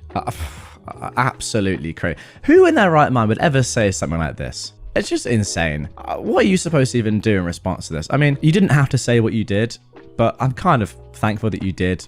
Although, it doesn't even seem like he learned from that. He just, as you say, got defensive and then carried on. So really, I mean, did he actually learn from that at all? Probably not. Which is just mad, but yeah, crazy. Although, I guess if you haven't seen him in 2 months, that is a good thing. But it shouldn't take you having to say something like this to him for him to not be around anymore. Also, I mean, your friend, who is his friend, who brought him in the first place, surely should have realized he's just a creepy guy. I mean, like, unless he's just not a good friend in the first place, you should expect your friends to have good friends, I reckon. I mean, it's not up to you, but if they are in your same or similar circles, you can't be expecting someone like this to be knocking about. I mean, it's just disgraceful. I mean, you could also argue that, you know, how does Bill not know that he's gay? He just needs a good big D, for want of a better phrase, and it'll magically change him. Has he tried it? No? How can he possibly know? Customer asks, I have cancer. What's wrong with you? So I put my wig on the counter. Back during the mask mandate, I worked in one of the big brand jewelry stores commonly found in shopping malls. On this boring day, it was only me and my assistant manager. We'll call her Lisa, working. In the afternoon, a man, probably in his mid-30s, comes into the store. I do my usual greeting and get ready to work with him when Lisa clears her throat and pulls on her mask a bit. I didn't even realise that the man wasn't wearing a face covering, so I politely offer him a mask so I can help him. Of course, he goes on a rant, saying he knows his rights and the usual mumbo-jumbo we've all heard. I tell him, I'm sorry, but I have a weak immune system and I can't risk getting sick. This earns me a grunt and him snapping at me, I have cancer. What's wrong with you? I give him no answer and take my wig off and drop it on the counter in front of me. He sputters and tries to apologise, saying he didn't know. He then decides to tell my co-worker and me, both early 20s females, about his testicular cancer, talking way too much about his naughty bits for our liking. I guess that was his way of trying to diffuse the awkwardness and shame. I've walked to the other side of the store and my co-worker dealt with him. At some point, I heard him say to her, I'd asked what kind of cancer she has, but... Now Lisa and I share a knowing look. I never actually said I had cancer. My hair fell out when I was a kid and never grew back. That's all it is. No sickness, just my immune system being stupid. Oh wow. Eventually he buys an engagement ring and scurries away. I've honestly never seen a customer walk out so fast-paced. Lisa and I crack up laughing once we thought he was out of hearing range before going back to being bored on a slow day. That is actually phenomenal. I mean, it's a great thing that you don't have cancer, but also the fact that you slightly inferred that you did while not actually saying that you did, and him thinking, oh my God, what have I done, is so good as well. I think just to clarify what I mean here, I mean like it's a good thing that you don't have cancer. I mean, that's obviously a flat good thing, but I think it's also a good thing that you made him think that you did have cancer, despite the fact that you didn't lie about having cancer, which would have been weird. Him thinking that you have cancer, I think, is a good thing, and should, in theory, although I've said this with like everyone else in this video, really, should in theory make him think twice about doing something similar in the future. But I don't know, guys. I mean, I'm just looking through this again. Does he, like, he scurries away and is obviously embarrassed. Will he do something like this in the future? I don't know.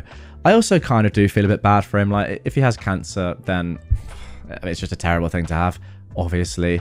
So let's cut him a little bit of slack. He's probably going through a lot right now, but it doesn't excuse, you know, being really rude. And it also doesn't excuse not wearing a mask. I mean, surely you can still wear a mask when you have cancer. If anything, wouldn't you still want to have a mask on? I mean, more than ever, so you don't get, you know, you're not at risk of getting an infection which would make your immune system even weaker, right? Your friendly neighborhood cripple is back. This just happened today, and I'm still giddy with glee. Hello, I'm your friendly neighborhood cripple. For those of you just joining us, I, a 50-year-old woman, am paralyzed from the bra band down due to a catastrophic illness. It's been almost 10 years since I was paralyzed, and I have tons of stories which I share here for your enjoyment. To mitigate my disability and help me get around in the world, I have a power wheelchair and a service dog. I'm not exaggerating at all when I say the trash that comes my way could fill a 3-month supply of my colostomy bags and then some. For our newcomers, I am the way I am as I grew up in a suburb of NYC, was bullied constantly my entire school life, and grew up with an older brother. He and his friends made my life a living heck until I honed my sarcasm, sharpened my tongue, and learned to think quickly to give as good as I got. Usually, I ended up turning it around and making it worse for the person who insulted me. In addition to all of this, my husband and I recently moved from our lovely New York adjacent suburb to North Carolina. It's a lower cost of living, I still get excellent medical care, we've got a house that's fully accessible in a lovely neighborhood, etc. People here say things to you in a sickly sweet or very kind voice, but what sounds like a compliment is often an insult. Now that you're all caught up, on to the story. Today we went to Costco. My hair is a gorgeous dark purple, and as my service dog Cap and I are wheeling around, I see a shirt I like. I go to look at said shirt. It was one of those super soft casual cuts in an amazing shade of green. A younger woman, maybe mid-30s, looks at me and nods politely. I smile and nod back and begin checking out the shirt that caught my eye. She's next to me, also checking out the shirt, just in a different color. She says to me, "You are so brave to have purple hair. I could never do something like that." In that, "Oh, bless your heart" tone. "Oh, no," I replied. "What's brave is a woman your age wearing that." A vague gesture to her clothes. What's wrong with it?" "Well, those jeans are definitely a choice. Plus, open-toed shoes when your feet look like that? I wish I had half your confidence. You'll have a great day." At that point, I decided against the shirt, since the shade of green made me look like a shade of corpse that was just not flattering. Not that any shade of corpse is flattering, but this was the least flattering shade of corpse I'd ever seen. Cap and I zoomed off to find my lost husband, leaving her to stare at her perfectly nice jeans and perfectly normal feet in perfectly normal open-toed shoes. I wonder what the frick was wrong with them.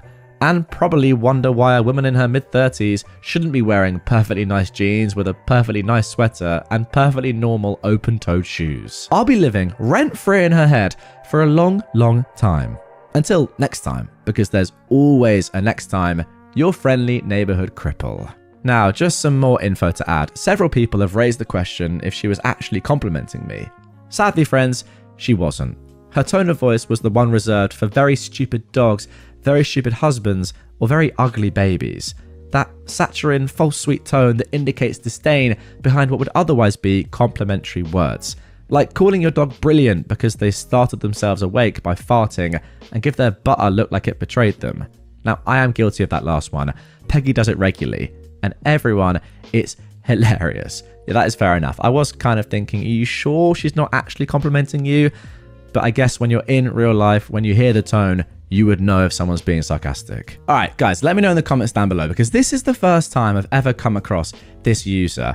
And I've got to say, from the style of writing and just the general tone, I love this person and I want to read more stories from them about similar sort of things that have happened. I can't quite believe I've not seen a story from OP before, but I don't think I have. Comment down below, do you want to see more from this user? Because I reckon, I've not had a look, but I reckon they've got loads and loads of posts that are probably equally as funny as this one. I mean, on this one, just well done. Well done. It's an unnecessary comment from anyone to ever comment on someone else's appearance or style when they're just strangers. So yeah, you just shut her up instantly. It sounded like you just clapped back right away. And you're so right. It makes it better that she's wearing normal stuff that probably looks pretty nice. Because now she's going to be second guessing probably her entire wardrobe and thinking, oh my God, what did she see? What can I not see? Why did she say this about my jeans when they're actually completely normal? It's so good. As you said, great phrase, rent-free. My friend cheated on her husband and couldn't believe he moved on so quickly. My now ex-friend, a 27-year-old female called Sarah, has been with her husband, who is also 27, John, for over 10 years. Now, they aren't legally married, but they call each other wife and husband. They have 2 children together. Just last year, in January, Sarah got caught cheating on John. It had been going on for a few months. She doesn't have a license or a car. He would drop her off at work and then she would leave with the guy afterwards. There'd be times where she says she's with someone, but she's actually with the guy. When she got caught, they separated for a bit. Once she found out he reconnected with his high school ex on social media, she went to directly message her and said that they're still together. He cheated on her instead. She cried to me about it and I looked at her like, what? I told her that he's only messaged that woman and you're already this hurt? Imagine how he felt when he found out you've been doing stuff with this guy. She promised everyone she wouldn't do it again. Fast forward to May. She got caught cheating again, and this time he was done with her. They were still living together, so at first the new guy would park at the street to pick her up. It eventually got to the point he was confident enough to park in front of the house.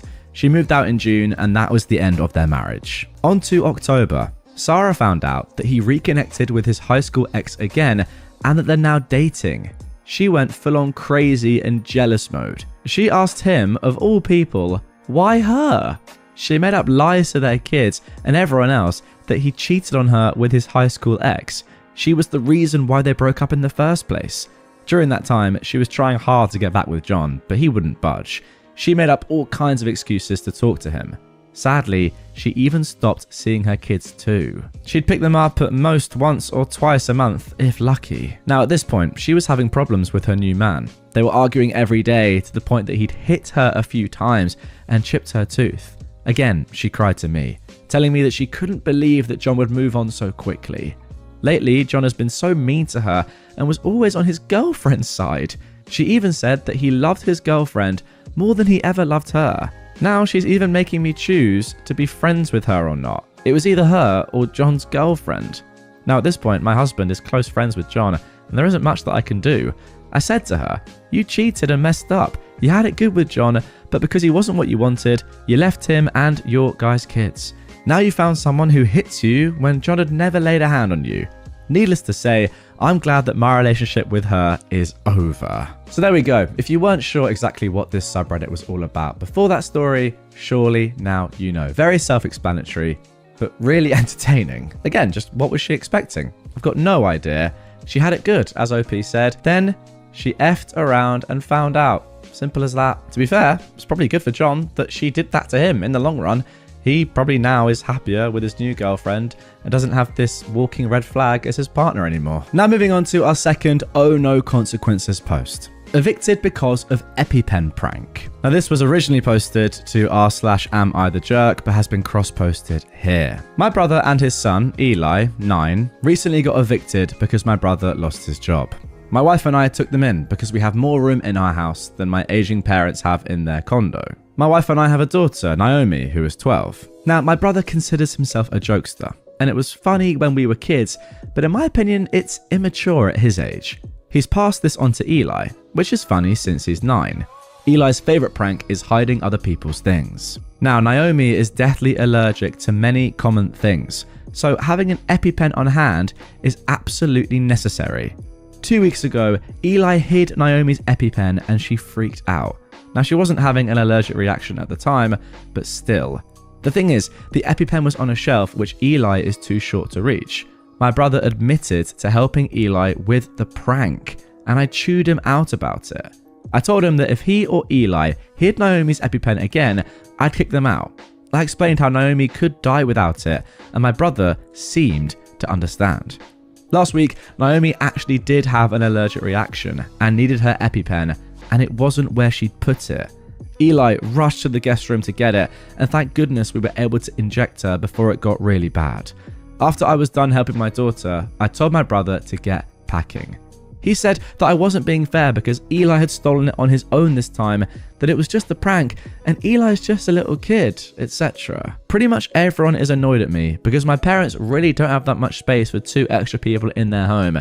They're calling me heartless for kicking them out over a kid's prank. Again, what do you expect? I mean, come on, how is this ever a prank? Like, if Eli wasn't at home and nobody else could find where the EpiPen was, Naomi could easily have died. But it's a prank, guys. Relax, bro. It's just a prank. Like, I think if there's one thing that you just don't play with, it's people's life-saving medical devices.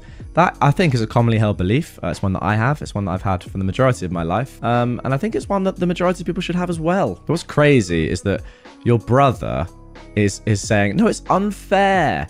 It was Eli on his own. Well, who enabled him to do this prank in the first place? Him. It's obviously his fault, and they've got to go. Am I the jerk for giving my ex-girlfriend her ticket for Taylor Swift, but cancelling everything else? I'm working overseas right now, and I managed to get tickets for Taylor Swift in Singapore. The concert is this coming Saturday. My plan was to fly my girlfriend over for a little vacation. It's a long ways from Connecticut, so she was going to be staying for 10 days. I was clear, and I told her that we'd have 2 weekends together as well as the evenings, but that I still had to do work during the daytime. Last week she called me and said that she was not okay with us being long distance, and that after the concert we were over. I asked for clarification. She said she would come for 10 days and that we could have fun, but that we were done. I can have fun without paying for it. I transferred her the 1 ticket and cancelled everything else. She called me to scream at me for cancelling the flights and hotel. I told her that I wasn't going to discuss it, and I hung up. I blocked her on everything.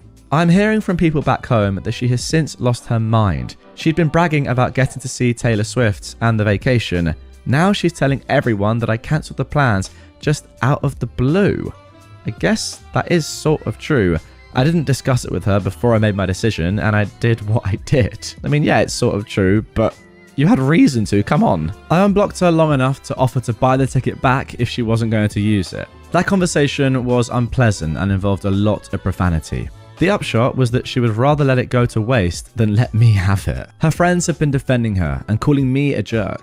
My position is that I would feel like a John flying her over for fun. Wow, the audacity to message your boyfriend and say, look, I'm going to break up with you. Deal with that, but only after I come and enjoy a really nice holiday that you've paid for and this amazing Taylor Swift concert, and then we can also have some fun as well. But yeah, after that, yeah, we're done. Sorry about that. Again, as I've said now twice, what did you expect? I mean, it is just the definition of a gold digger, right? You know, make sure you get the value first. Like, extract and squeeze your boyfriend for as much money as you possibly can and a fun time before eventually parting ways. It's great. It really is. It's foolproof, apart from the fact that it's so obvious what you're trying to do. Now for our 4th story. Old racist accused me of being a drug dealer, but tried to play nice when she found out I was a federal agent. This happened in the early 90s when I was in my mid-20s. I was a federal agent, a special agent with the Inspector General Office of a cabinet department. Inspector General agents investigate allegations of fraud, waste, and abuse in those federally funded programs. After training, I was assigned to an office in one of the Plains states. I was young, black, single, and bought my first car, a red convertible sports car. I resided in a nice apartment complex which had a mix of tenants, young, old, single, and couples, but majority white. The department provided me a take-home car, so my car was mostly driven on the weekends. I wore a suit to work. I wasn't loud, I didn't throw wild parties on the weekends. I usually worked 10 hours or more per day, and I didn't have many visitors. I still consider myself a country boy and would speak to anyone I pass, especially if we make eye contact. Most neighbours, regardless of age or race, spoke if they saw you. But there was a particular older white female, possibly in her 70s, that I spoke to for months, and she never uttered a word and would never look at me, even if we were walking right past each other. I finally quit speaking when she did finally look at me and gave me a stink face. A month or two after I quit speaking, she started smiling and speaking, but I didn't respond. Unbeknownst to me initially, shortly after I moved in, she'd been calling the DEA and local law enforcement agencies, saying that I was a drug dealer and needed to be checked out. I had a sports car that just sat there, even though she knew I drove 2 cars. My personal plates came back to my office address, and the work plates showed not on file, which meant another law enforcement agency running that plate would have to contact the state DMV to physically pull the registration. The law enforcement agency she contacted wouldn't have told her I was also a law enforcement officer. After months of complaining about me to the management office, the maintenance man finally told her I was a federal agent. And that is when she began speaking, but I didn't respond.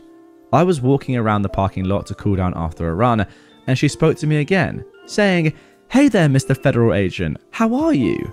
I gave her a side glance, but didn't say anything, and she responds, "Look, I tried being nice, I'm not going to try anymore." I was annoyed. I initially started to let it go, but then I didn't want to go off on someone else later that didn't deserve it. So I turned around to verbally confront her.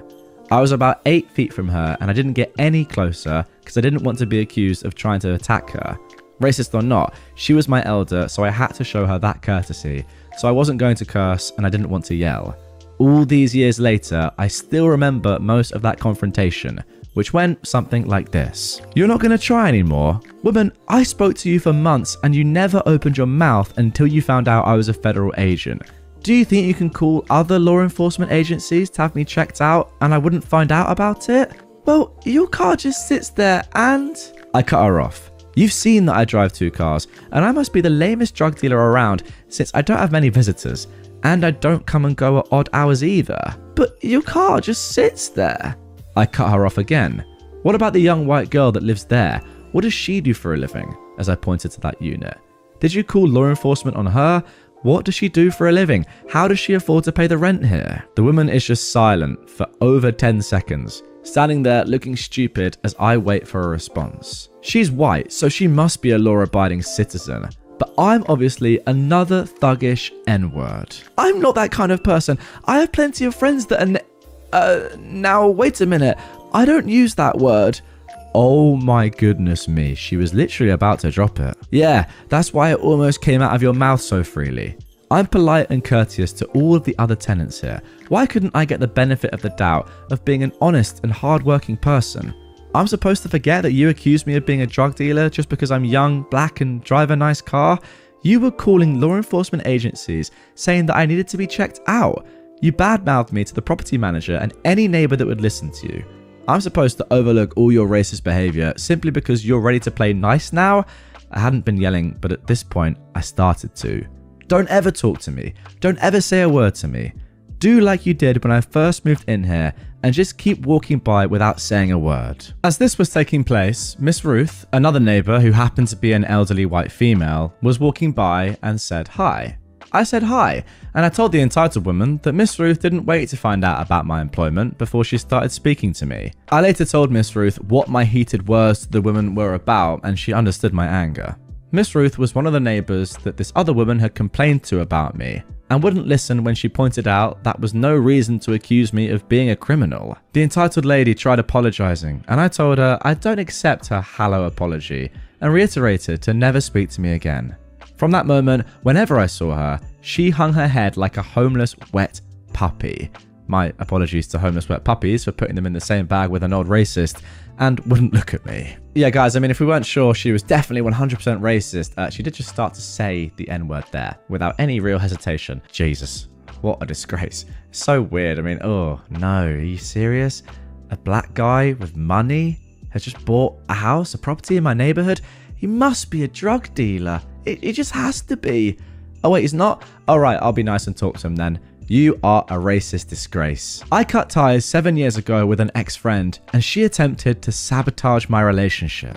Several weeks back, I made a post about an ex-friend, Rachel, who I cut off because of her possessiveness and jealousy. To briefly summarize, she confronted me at an outing and told me I would have to abide by her rules of needing her approval for anyone coming into my life. I cut her off and haven't spoken to her since. The previous post I made was about a mutual friend of ours who told me over the past several years, Rachel had caused most of our friend group to distance themselves from her. And Rachel asked to speak with me first to apologize, which she hoped would make our friends be more accepting of her apologies. I didn't agree to go along with this, and from what I heard, this caused her to call and text our friends, going back and forth between bashing everyone and then begging for their forgiveness. I've had her blocked everywhere, so she didn't attempt to reach me. I've been with my girlfriend for a few years, and she's really amazing. Now, she is aware of Rachel and knows how problematic she was while we were friends. Yesterday, Rachel sent her a message on social media accusing me of cheating and providing dates and times of this cheating. These dates were days that I was with my girlfriend, so they didn't match up. She showed me the messages and asked if she could press further for more information, which I agreed to, out of curiosity. Rachel began to word vomit and lie after lie was being sent to the chat. My girlfriend thanked her and said she would speak to me, but we left it at that. This morning, my girlfriend made a post of the both of us out on a date this past weekend, with pictures and some loving words. A couple of hours later, my friend B said that Rachel was calling the last of our friends that she speaks to with the same accusations of me being a cheater. Nobody believed her. She lashed out at them, and they're now all blocking her. As of right now, Rachel has been on social media having a meltdown, posting about betrayal, fake friends, and oddly, the one who got away. I can't say with certainty she's referring to me as this one, but it would explain a lot. Now, OP, I've got to say, I'm just happy that you are very secure in your relationship with your girlfriend, because, a less secure relationship that's going along perfectly fine, right? It could be just in like the early phases where you're both trying to work each other out and you're both not entirely sure, but, you're both in it, but you're not like, years and years down the road. Or alternatively, you could be years and years down the road and the relationship might not be as secure at any moment in time for any particular reason. And these sort of accusations and made up lies could seriously hurt it. They really could. I mean, if you get a random message from someone, or even if it's like someone's, your partner's friend, and they say this sort of stuff, out of nowhere, by the way, your partner is cheating on you or has cheated on you, and you don't know that they have like an ulterior motive or just doing it, out of spite, like this girl clearly was, then you might think to yourself, oh my gosh, what's going on here? And either you would break up with them or lose a lot of trust, or, the relationship could go awry. That's why I say I'm thankful that, your girlfriend just went to you straight away and was just like, what's going on here? This doesn't make any sense, but I just want to let you know what's going on. Lucky is all I can say. Not lucky, but, you've done well to be in a relationship like this that can't be broken up as easily as others potentially could be. Now, as for Rachel, yeah, I mean, what do you even say? What do you even say about a person like this? She's just unhinged, mental, deserves absolutely no one, and there's a reason why her friends are just constantly blocking her and, getting rid of her. She sounds awful. And now for our final post of this episode. How to get fired by your hairdresser. So, my amazing, beautiful, super cool mother-in-law owns a high-end hair salon and is a very popular and well-respected hairdresser in our large tourist city. As everyone knows, the pandemic was particularly hard on many businesses, and especially in the way salons operate in general. When they were finally able to open again for the first time, wearing a mask was the law. Salons that did not follow this law were actively being fined and or closed. On top of that, my husband was diagnosed with a rare form of lymphoma around that time, which makes him extremely vulnerable to any and all colds, flus, and infections. This is where the real trouble started. My mother-in-law had a long-time client named Janet, but she absolutely refused to put on a mask. My mother-in-law explained to Janet that she had to wear one because it's the law and she could be fined far more than her styling costs. Janet doubled down, ranting about her rights as an American, blah blah blah. My mother-in-law pushed back again with the law and the fines, but still, Janet remained unmoved. My mother-in-law now got as serious as a mum can get. She explained once again that her son has cancer, but Janet rolls her eyes. Yeah, I know, I read it on Facebook. Then you understand that if I get sick, I can't see my son or it could kill him. So what? Isn't he terminal anyway? Oh my gosh. Pause for shock while everyone in the salon just freezes for a second. My mum backs away from the chair. You need to leave. Janet, Pikachu face. What? Why? Then the second hairdresser gets involved. Get out now, get out before I call the police. And that is how you get fired from your very expensive hairdresser. How anyone can think their frickin' bleach blonde hairdo is more important than the hairdresser's child is beyond me.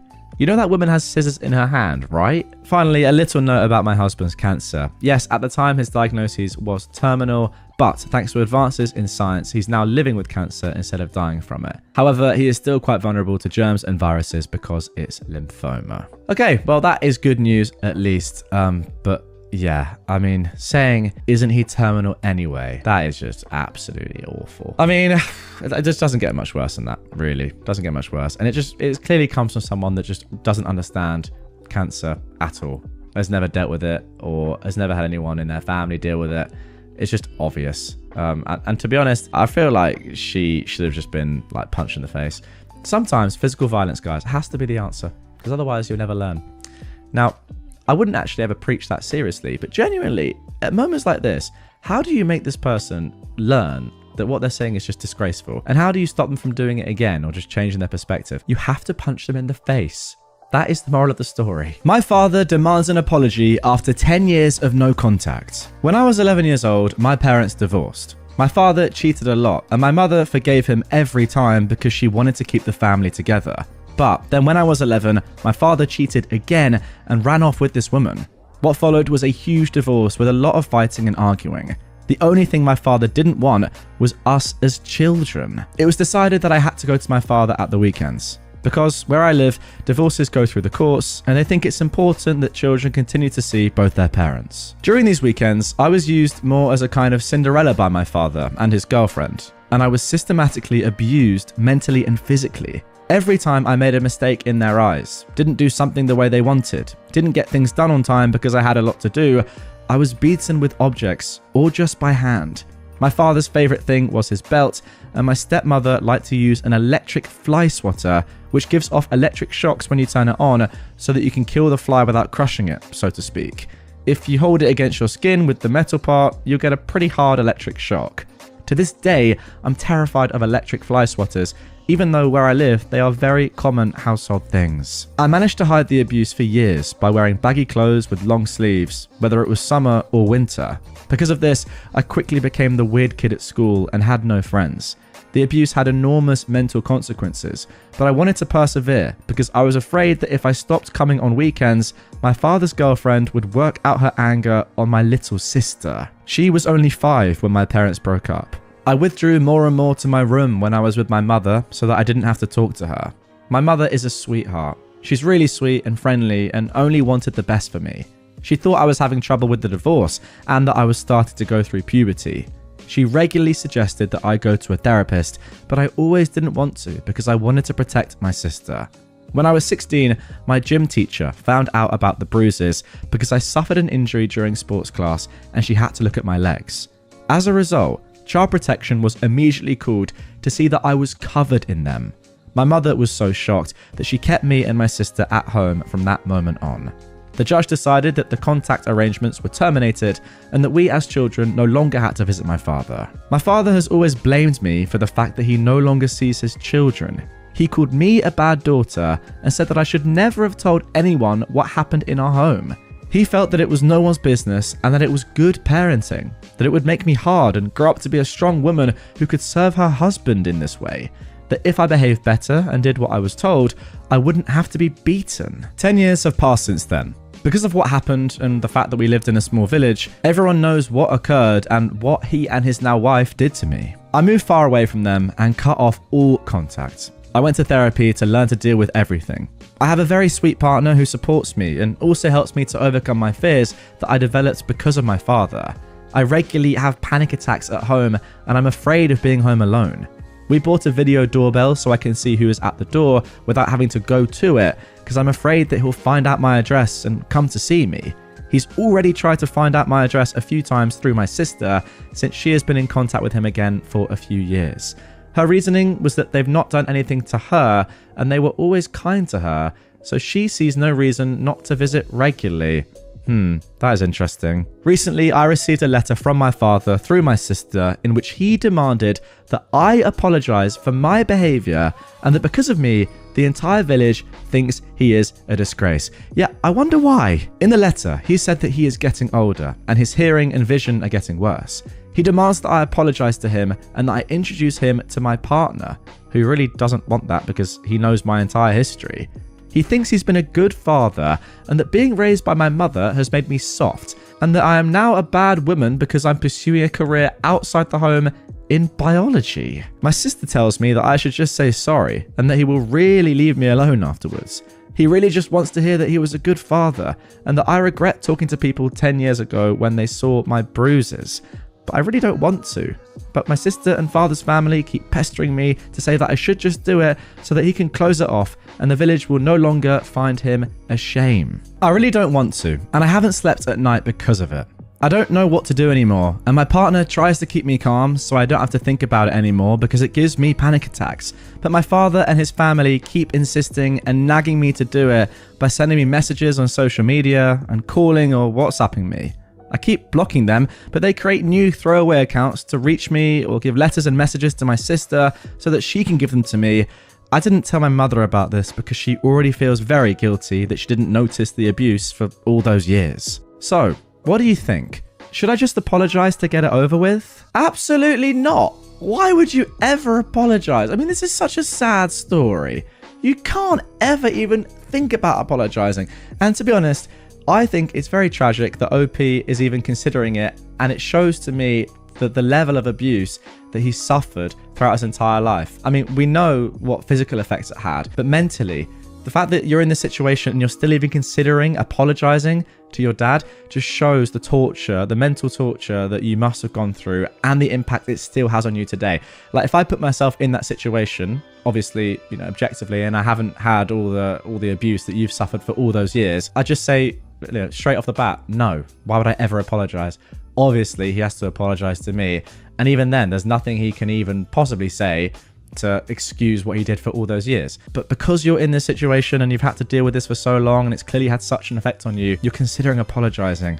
I don't know. The worst person in all of this, by the way, I mean, she's not the worst person. Obviously, your dad and stepmom are. But a close second/third, your sister. What is she doing? Maybe she just doesn't understand. Maybe she was too young. But I don't know. I feel like she should be listening to you and just hearing what you did to help her all those years ago. And surely, like, if she hears about your experiences with her own dad and stepmom, she would have to side with you. But no, she's doing the opposite. I don't know. Maybe it's because she was too young to remember. Maybe it's because your dad and stepmom are extremely manipulative. Maybe it's because she is a bad person. Maybe it's a combination of all three. I'm not sure. I just feel like you've been completely left on your own here, OP, and it's a good thing that your mum is as sweet as she is. But my word, you know, three really bad people here. Now for our next entitled parent story. You called CPS because a toddler was running around naked. I was visiting with a very good friend of mine this weekend after a mutual friend's birthday party. We'd all gone, but it wasn't really a place conducive to quiet enjoyment of a friend's company. There was lots of noise and lights and sugary birthday goodies that everyone partook in, including my friend's two sons. Now, one of them isn't one yet, and the other is balls deep into the terrible twos. The answer for everything is no, even when the answer was meant to be yes. It's hilarious, mostly because I can go home. My friend and his wife, they're tired, understandably so. So we were sitting in front of the TV and minding the boys, while my buddy's wife wanted some time not spent in the immediate vicinity of her offspring. Which, honestly, fair. She got drove off in her car and went I know not where, and we divided the labour equally. My friend had the kid who couldn't walk yet, and they were curled up on the couch. I think the intent was for a quiet nap. Me, well, I was stuck with the 2-year-old, and we had beef. At one point in the birthday party, I was playing skee ball at an arcade and offered my last ball to the 2-year-old. He wound up like he was on a baseball mound, and I wound up having to go, no, no, no, and intervene. He's yet to forgive me for this transgression. So, my charge for a little bit decided watching Bluey was for suckers, and he was going in search of adventure. And I was following him around, because that's what you do when someone places the welfare of their child in your hands. The whole time, he's sulking and glaring at me every time he realizes I'm still behind him.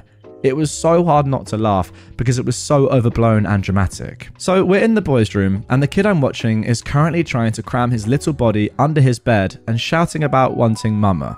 Tough luck, kid. Mama's taking a break. You're stuck with me. And then there's a knock at the door. It's a caseworker from CPS and a police officer. I didn't realise this at the time as I was trying to make sure the kid's head wouldn't actually get stuck under the bed. I'd never live it down. My buddy answers the door and is rather alarmed to see the pair waiting there. Then they came in and my buddy shouted for me to come back to the living room with the kid. So I scoop up my charge and he starts squirming and squawking because he wanted to be under the bed, and clearly this is not under the bed. Matter of fact, this is the opposite, and he promptly shuts up. Because strangers. The caseworker goes on to explain that they've gotten reports about toddlers being left outside in the snow with only a diaper on, being left naked to run around the house, bruises on the kids, etc., etc. For the uninitiated, most toddlers cannot stand wearing clothes. They want out of them immediately. Even the hint of a chance at ditching the clothing and they'll go for it. The cop looks around for a moment, says something to the CPS worker, and then leaves. I sit with a 2-year-old, who was clothed by the way, and my buddy does all of the talking.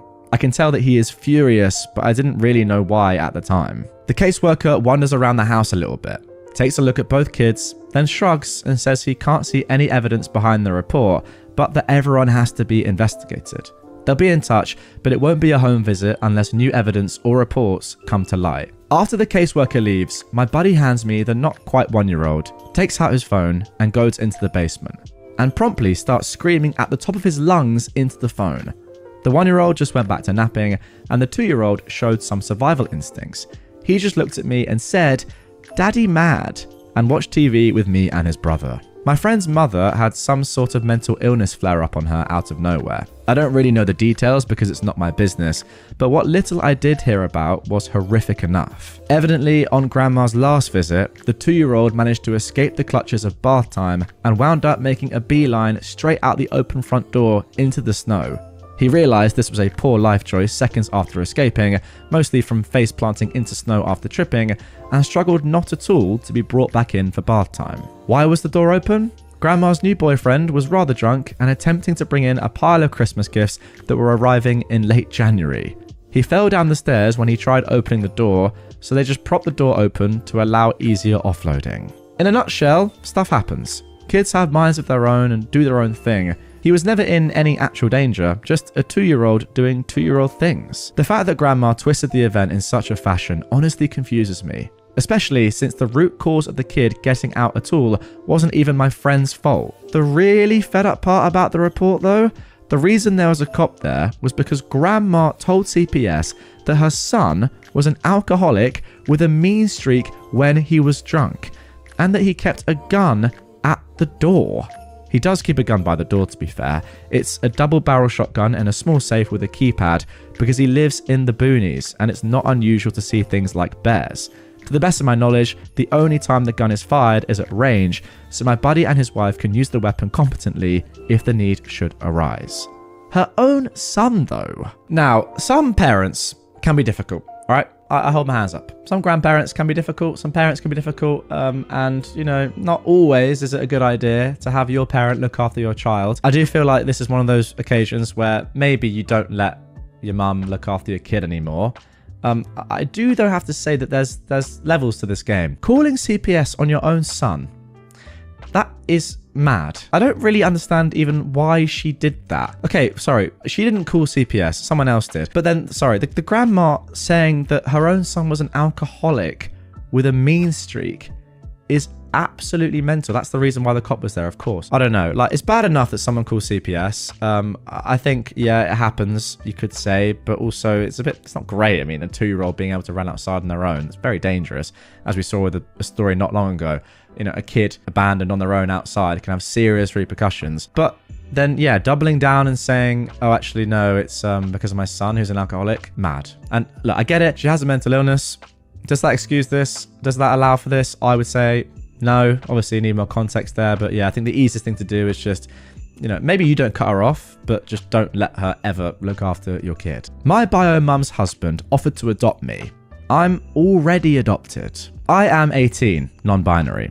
I don't remember the exact ages of my bio mum and her husband, but they're in their late 40s. I'll call them Claire and Daniel. For some background, Claire had me and my brother while she was an addict and had a lot of untreated issues: bipolar, BPD, schizophrenia, etc. I won't go into a lot of detail because it's very heavy, but long story short, she married a bad man. And because of his and her actions, she lost custody of us when we were 5, and we eventually got adopted when we were 8. She divorced that man and is now married to Daniel. Now on to the story. Claire at the time had gotten diagnosed with a terminal illness, so I had agreed to fly out there to visit her. I'd never gotten super close with Daniel, but we were relatively friendly. At first, the visit was okay, everyone was acting normally. But then things kind of started to go downhill. Claire asked if I would consider moving out there for the time she had left, and I said I would consider it. She seemed to be happy with that answer at first, along with Daniel, but then it started going downhill. They started acting like I was definitely moving in and started trying to make all of these decisions before I'd even decided, like wanting to go to the social security office to see if I still qualified for insurance, etc. It was hard for me to push back on it and set boundaries because I'm autistic and communication is hard, so I just kind of brushed it off. One night, me and Claire were having a deep conversation and Daniel joined in, which led to him offering to adopt me. I explained that I was already adopted and that I did not want to be adopted again, and he seemed to drop the issue. Over the next few days though, he started getting more authoritative, I guess. Whenever I talked about something, he would correct me, even if he was obviously wrong.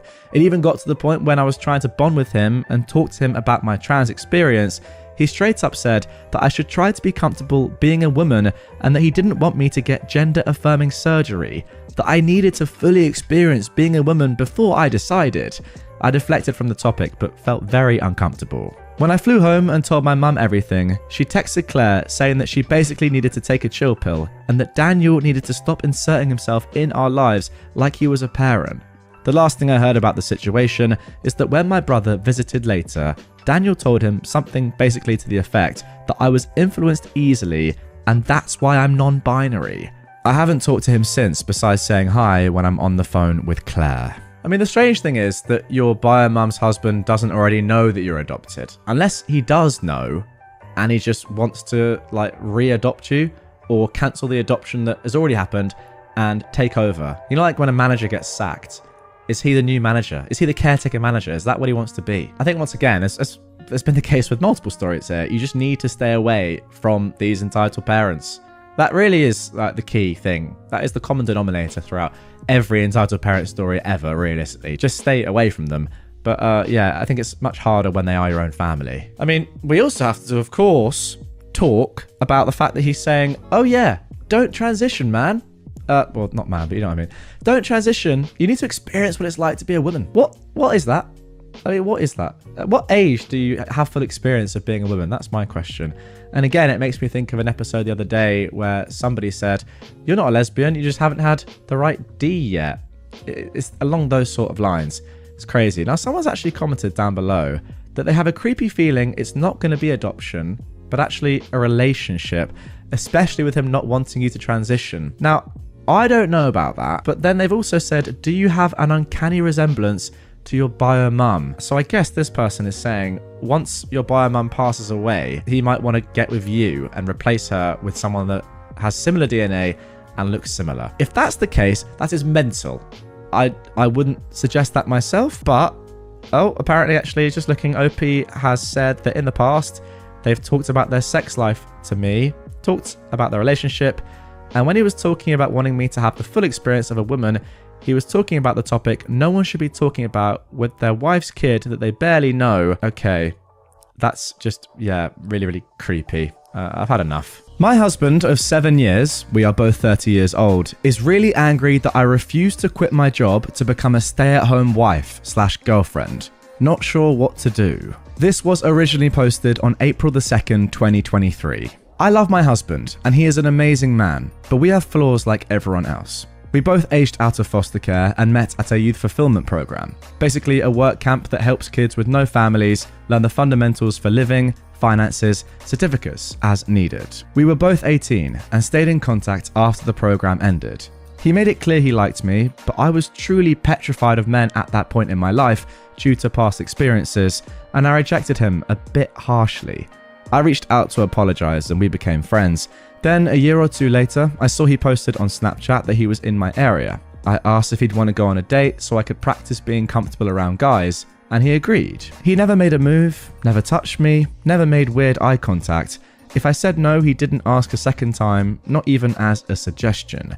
We went on these platonic dates for months with nothing happening, and one day I asked for a hug and then asked for a kiss, and he asked me to be his girlfriend. We got married a year after, and our 7-year anniversary is around the corner. We agreed that we would not even think about having kids until we were older, since both of us were the product of young parents. We've really just only focused on getting by, on using as little money as possible, and saving up every dime to buy a house. Thankfully, we got our house a few months ago, and we were both able to quit our second jobs and for the first time only work regular 9-to-5s. Yay! I've discovered I really like gardening and baking, and I love having a real home. We've been discussing adding to our family by having a baby, and I feel very ready to be a mum. Scared still, yes, but ready. But my husband brought up how sad I would be if I had to quit since I've worked so hard. I told him I had zero plans to quit my job. I'd only take maternity leave. Plus, my company allows maternal and paternal remote options for 1 year after birth, so I can just work from home if needed.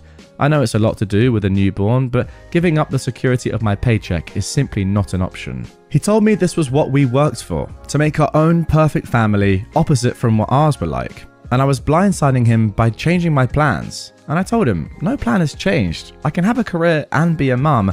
Plenty of women do it.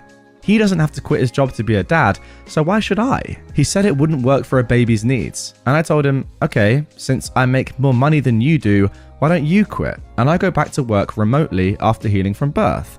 That way, we have both hands on deck and we don't have a severe loss of income, as I make $89,000 per year and he makes $52,000 per year. He mentioned that if I trusted him fully, this shouldn't be a problem. I told him I trust him, but I don't trust our current economy. However, I left out that I really do genuinely think quitting my job with no savings, wiped out by getting the house, and relying on a man is absolutely stupid. He had plans made previously with his parents and had to leave, so he said we'd pick the conversation back up when he gets home, but he's very, very upset, madder than I've ever seen him, and I don't understand why he just assumed I would quit. Not only do I not understand it, but it makes me trust him a lot less than I did yesterday. I have a bad habit of running for the hills when problems come up, and not gonna lie, this is making me really nervous. Thank you for reading all of this if you have. I'm open ears as to what could be going through his mind or why he's thinking like this. It really just doesn't seem logical to me. He's been watching all of these videos of stay-at-home wives and girlfriends, and I feel like this is influencing him a lot. Okay, so that is it for the initial post. Let's get into some relevant comments. Someone said, so this is just my opinion. I think his childhood and upbringing trauma is playing into this a lot. This doesn't sound like a situation where he wants to control you, like in some other posts, but more like a situation where he's idealized what a perfect family might look like, and so he wants to give his children that. You two might need to go to couples counseling for a while. Figure it out with a therapist to help intercede and help him understand. Financial security is important. Hold off getting pregnant until you guys have been in couples therapy for 6 months or so and have begun working towards some common ground. As for him going off to meet his parents, is it possible having them back in your lives is contributing to this need for a picture-perfect family? Just curious. OP replied to this. Thank you for this comment. I've been thinking about it for most of the day now. The parents he went to see are foster parents, but there were some legal issues going on and they had to release guardianship. He lived with them from the age of 10 to 15 until ending up back at a group home and aging out, but they always stayed in contact and he considers them as parents. But they never lost contact, so I'm not sure if that would be it, but he didn't start seeing them in person again until 2 or 3 years ago. I've never thought he was controlling, but we've talked in the past about this type of thing, and I've always told him I would never want to be a stay-at-home mum. Maybe at most until they're in elementary if he was making a lot more money, but we're not at the income level / networking level where I can get away with having 5-year gaps in my employment. Neither of us have attempted therapy again, and most of our experiences were less than pleasant with DHR and child services counsellors, so I'll see if he's open to the idea. Okay, interesting start to this one. Yeah, I don't know really what to say other than the fact that this clearly isn't like an economic issue in his mind. He isn't saying, okay, we can now afford to do this because I earn loads of money, you don't earn as much. Not that he'd necessarily say this, but if he's thinking, okay, maybe for financial reasons, having a kid, we might have to pay for a nanny or something, but I can manage on my own working. Maybe you deal with the kids for a little bit and then come back into employment. It'll be fine, etc. It's not that, because you, OP, earn so much more than him. So you're right. If it was the case that he was really after one parent to stay at home and he wanted that for your children, then he would have to be the one to do that, right? Surely, for the financial security of your home. But that isn't the case. So yeah, it's clear that he's got some sort of, picture in his mind of his ideal for a family that involves you both putting yourself into a pretty tough position financially. Like, why would you do that? Why would you leave a job paying $90,000 a year and he stay in his job? It makes no sense. So yeah, I don't know exactly why he has this idea in his mind, and also how you've had this conversation before. You've said to him that you're not going to do this, you're not going to quit if you have children, yet he still thinks that you are, and now he's angry with you for not. It's very, very strange. I think a little bit more serious than it sounds. Like, I don't know, people saying, yeah, you can just get through this and do some counseling and work it out. It's weird that he would even still have this in his mind at all, given that you've spoken about this seemingly quite a lot and you've been pretty adamant that you're not going to do this. So yeah, it's weird. However, of course, there is an update to get into, the first update of this one, and all I'll say is it's pretty crazy. Here we go. Now, this first update was posted on July 18th, 2023, so over 2 months from the original post. It's been a few days since my husband came home and told me he met a girl at work and that she's a better woman than me and that she has a son already and will be a stay-at-home wife or girlfriend or whatever the frick. He gets his happy ending, I guess. He texted me right before I got off work and asked me to pick up food from one of our usual date night spots. I got home and noticed his car had boxes in it and a woman I didn't know. I tried opening the door, but it was locked and she just looked at me. What little was left of our savings, he took. And both of our cats. I didn't see this coming at all. I haven't told any of my friends yet. His adoptive parents have been dropping me off food that I can't even force myself to eat. I haven't cried yet. I'm kind of still in shock. I wish I had a family to run to, but for now the internet has to do. I haven't answered any of his calls or texts. He keeps trying to check in, ask if I'm okay. How the frick would I be okay? I never thought he'd cheat. I asked him to promise if there was ever someone else, he would just tell me as soon as he knew, but they've been together at least 6 months. So while he was calling me selfish for not wanting to put in my 2 weeks and be a stay-at-home wife, he was dating her the entire time, planning a future with her the entire time. Now it all makes sense. I feel stupid. I should have taken everyone's advice more literally. When I asked him to go to therapy, he wouldn't. His parents think he's having some type of mental break. I should have stayed afraid of him and avoided him. I should have chosen a better outcome for myself. I just feel like the same girl that no one wants to love anymore all over again. I know what he did isn't my fault. I know I could never stop him, and really, do I want a man who doesn't want me? Never. But that just doesn't stop it from hurting. Wow, there we go. I'm not gonna lie. I did kind of think that something like this might have been happening, and that's sort of what I was implying in my comments after the original post. It was just too crazy. It was too out of context, I think, for it to have not been without other reason. Not like, being a hindsight merchant, but there you go. Very, very sad and yeah, shocking, but wow. Perhaps not entirely unexpected from the outside looking in. Still crazy. Let's have a look at what some other people are saying. Someone said, he wanted you to be reliant on him and didn't want you to be smart enough to find out about his affair. See if you can find some more info about his affair partner. Go nuclear on them both. You're still young. You can find a new love. Opie replied, once I found out she was 20, I stopped caring. Oh my goodness me. A 10-year age gap at the age of 30. Oh, goodness. Their karma will come one day on its own. I doubt I'll be able to stop myself from having to do hard time in prison if I ever see them again. Someone else said, let's be real. She grabbed onto him with her kid and he'll leave her just as fast as he left OP when he realizes he doesn't actually want what he thinks he wants. Mostly because he'll realize it's not what he thinks or it's way too hard for him to do. OP says, his mum, adoptive mum, called me and is already coordinating to drop the cat back off. He didn't know his new girlfriend is allergic.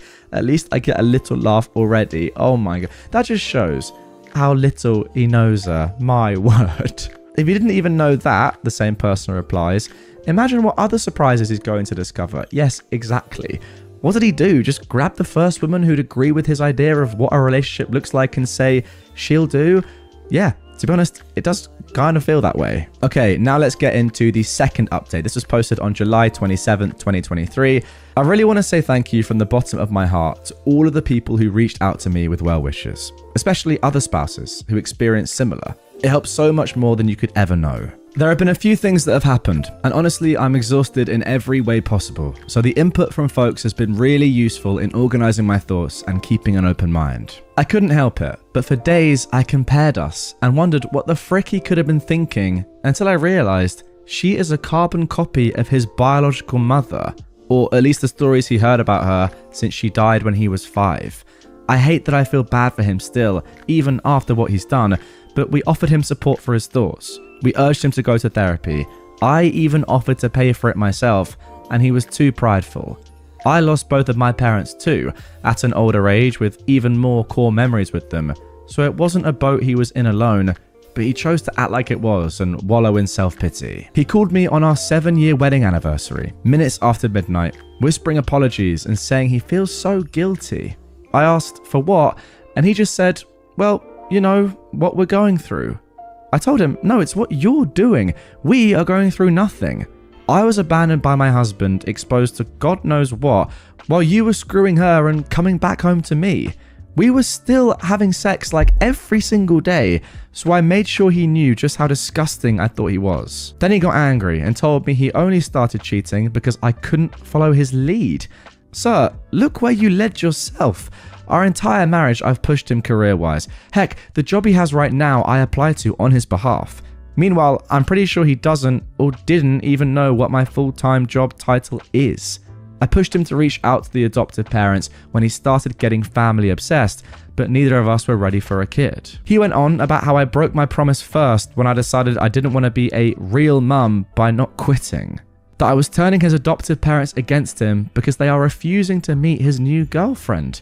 He blamed me again and then had the nerve to say that this could all be put on pause if I can learn how to make decisions that benefit a family and not myself. Guys, you might have heard that there. I genuinely just cringed reading the end of that sentence. Wow. I asked point blank if he was insinuating that we could get back together if I quit my job. He told me, yes, I will always love you, but you make things more difficult than needed. I hung up and blocked him on everything. I spent the rest of the night hugging wine in the bathtub and wondering what the heck kind of person I'd been sharing my heart with. The next day, he went public with their relationship, posting a photo to Instagram, and most of our mutual friends reached out, with my closest friends commenting less than kind things on the photo. As it turns out, he and his new girlfriend have been together for 7, almost 8 months. She is 20. Her son is around 2. I reached out to her ex, the father of her son, who she'd left to be with my ex-husband. She moved out in the middle of the day and took their kid, so he was just as blindsided, if not more, than I was. We met up and went for a walk and stopped by a bar. We literally cried, laughed, hugged each other, sang songs way too loudly, and sobbed in public like a lunatic, but it helped so much. We also made sure to exchange evidence for any court battles. I'm a little iffy towards him for now, considering that they had quite the age gap. She was 17 when they met and he was 26. He said she lied about her age and they met at a college party, and the next thing he knew, she was pregnant. He gave her money for an abortion, but she came back with baby clothes instead, so he tried to do the right thing and moved her in with him.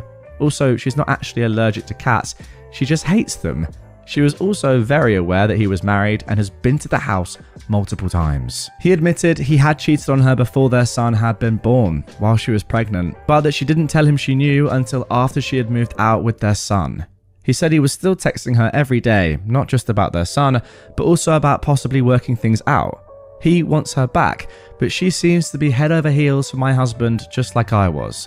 I told him good luck, but yeah, not the direction I'm going in at all. This time he made his bed and he will lay in it for good. Our chances of reconciliation are 0. I've never accepted someone back into my life after a betrayal, and it won't start now. At first, I wanted to make sure the divorce was going to be short and as simple as possible, even if it meant giving up some things. But after that conversation, I've decided I'm fighting tooth and nail for everything I can possibly get. I live in a no-fault divorce state, but my state does have special laws for adultery. Can still sue for it here, and the divorce attorney I've consulted said it looks pretty good that I won't have to pay him alimony. He also told me to look into every single banking transaction in my accounts, as he did not think they got an apartment on his income without some extra cushion, aka my money, and he was right. Last year, my ex-husband told me he got really into stock trading and if he could invest some of my money as well. Guess who was never doing any stock trading, and the screenshots he showed me were all fake or pulled from somewhere else, and he'd actually been sending that money to his girlfriend or saving it for their new place. I've been pretty enraged since finding that out. He asked his adoptive parents to ask me to allow him visitation rights to see the cats after he had to give them back once he realized his new girlfriend is allergic to them. I relayed that he needs to first run me my frickin' money and then take it up with the judge. I didn't think visitation was a real thing for pets, but according to my lawyer, it very much is. Oh wow. I officially filed for divorce yesterday, and he emailed me quite the colourful email about how selfish and bitter I am for not putting my pride aside and being so fast to file for divorce and refusing to let him stop by the house to see the cats, that now he's accusing me of cheating. Oh my gosh. I read somewhere that you never really know someone until you're divorcing them, and I can truly confirm that is true. I felt like you guys deserve some sort of update considering how much support I was given. I can't share more details for now, but really, thank you all again. But don't worry guys, on September the 11th, 2023, we got one final update. Right, first OP just summarizes everything very briefly that has happened so far. I was stupid and got married at 23, she says. We met in a foster youth program. Long story short, I didn't want to be a stay-at-home mum since I was the breadwinner. He found someone younger and dumber who would. I had to pick up another job to make sure I'd be able to afford the house on my own. But when my regional lead from my main job heard about it, they gave me a promotion that actually cut down my work time and gives me more money. I still kept the second job. It keeps my mind busy. Well, that is good to hear. Most of my work days were spent in collars and heels, but the side job is an overpriced membership-only gym that I definitely can't afford without my employee discount. I've had a few guys approach me since I filed the divorce paperwork, but I just wasn't feeling up to it. And even though I stopped wearing my ring the day he moved out, I still felt guilty, like I was betraying him. He was the only man I've ever been with, so spending a decade learning everything about one person and now having to switch gears is really dang hard. But one of the guys I see often at the gym asked if I'd be his date to a seminar he's sponsoring. I said no at first, and he accepted the no very gracefully. I saw him a few days later, sparked up some conversation, and asked if maybe we could try a lunch date, just us, first. I was fully prepared for him to tell me, nope, you're too late. But he instead cancelled the plans he'd already made. We met up a few hours later, and honestly, my face hurt from laughing and smiling so much. He's a pretty charming man and has a lot of random knowledge about safari animals that gives me the same comfort that watching animal documentaries does. He asked me out for a dinner the next day, and when he let me know he was in my neighbourhood earlier that day, I asked if he wanted to stop by and grab a breakfast sandwich before I left for work. I have a 9-year-old cat who hates like 99% of people, but she loved him and even let him touch her belly. He dropped me off lunch at work and we met up for dinner, and ever since we've been texting almost non-stop. I've never felt this comfortable with someone so fast in my life. It's scary, but I've already told him that we're separated. I haven't told him the nitty-gritty details, just that it didn't work out and we outgrew each other. But the seminar was this past weekend and I went as his date. It was a great night. I tried champagne for the first time, had the best conversations with some of his associates, and did a little professional networking too. The tomboy teenage girl I used to be would never believe this, but more than anything, I'm grateful for the support of my friends, who got me through the tough nights so I could make it to the good ones. Only up from here, I guess. So there we go, a happy ending to this one. Well, not an ending actually, I guess more of a beginning. Let's see what the people of Reddit are saying down below in the comments. My advice, your pets know you sometimes better than yourself. I have several, but my point is, go for it at a comfortable pace. Your cat gave him the green light, so do baby steps and let this bond grow. I'd be a jerk if I kept going here because you're obviously smart, so go have fun and let life give you what you need. This guy sounds like a winner in my book. Oh, we will be keeping it completely casual, OP replied. I don't want this bond to grow too much. I think it would be a bit tacky for us to date either way for other reasons. It's just nice to have someone to laugh and smile with. I plan on being single for sure for at least the next 3 years. I owe it to myself. And here is a final comment from OP. A marriage is only valuable if it's mutual and both parties are honest. One day I will have a real marriage, but what I had wasn't that. Fair enough, I wasn't actually expecting that penultimate comment from OP. It did sound as if, she just found someone that was great and was moving on pretty quickly and it was going to go from there and be good. But actually, what she's saying is probably a bit more sensible than that. Taking some time just to relax after being completely blindsided out of nowhere after 7 years of seemingly happy marriage, and then that just happens. I mean, it's crazy. If any of you have any experience of that, get in the comments down below. Explain to the people, me and everyone else listening and watching right now, what happened and what was the conclusion, because it's a pretty crazy thing for someone that hasn't had that experience to consider as a possibility in life. But yeah, I think sensible from OP to just chill, have some fun, There's nothing to say that you can't be with this man in 3 years, but yeah, just relax in the meantime and don't make any drastic decisions. I mean, the one thing that I definitely do hope, as much as OP has a great life, is that her ex has a terrible one and that his relationship fails terribly. That'd be great, and it would be great karma. So I hope that happens. But yeah, overall, a promotion, doing less work and getting promoted, that's great. And meeting some guy who your cat really gets along with, that's also great. So yeah, best of luck in the future, and I hope everything works out. I know I'm the jerk here. I found out my streamer boyfriend was cheating with internet girls, and I took his whole setup away. This happened last week, and I'm super petty and still angry, so sorry for the rant. I am a 25-year-old woman, and my boyfriend, well, ex, who is 28, got into an accident last year. He's still trying to get a job, but it hurts him to stand for long periods of time. He currently gets unemployment, but otherwise, I pay for everything. We have a lease together, and I pay for most of it. During this time, I was thrilled that he was bringing in $100 to $200 a month streaming on Twitch, because looking for remote work has been terrible. He's pretty popular in his game, has his own Discord, stuff like that. He told me up front that he doesn't talk about me on Twitch or Discord, because girls make up a good amount of his audience. I've seen some of the comments on Twitch, pretty usual simpy stuff which he warned me about. I get it. I used to stream on and off too. I noticed him spending more and more time streaming, but there was no increase in money. He stopped coming to bed with me too. I stayed up late one night, pretending to sleep.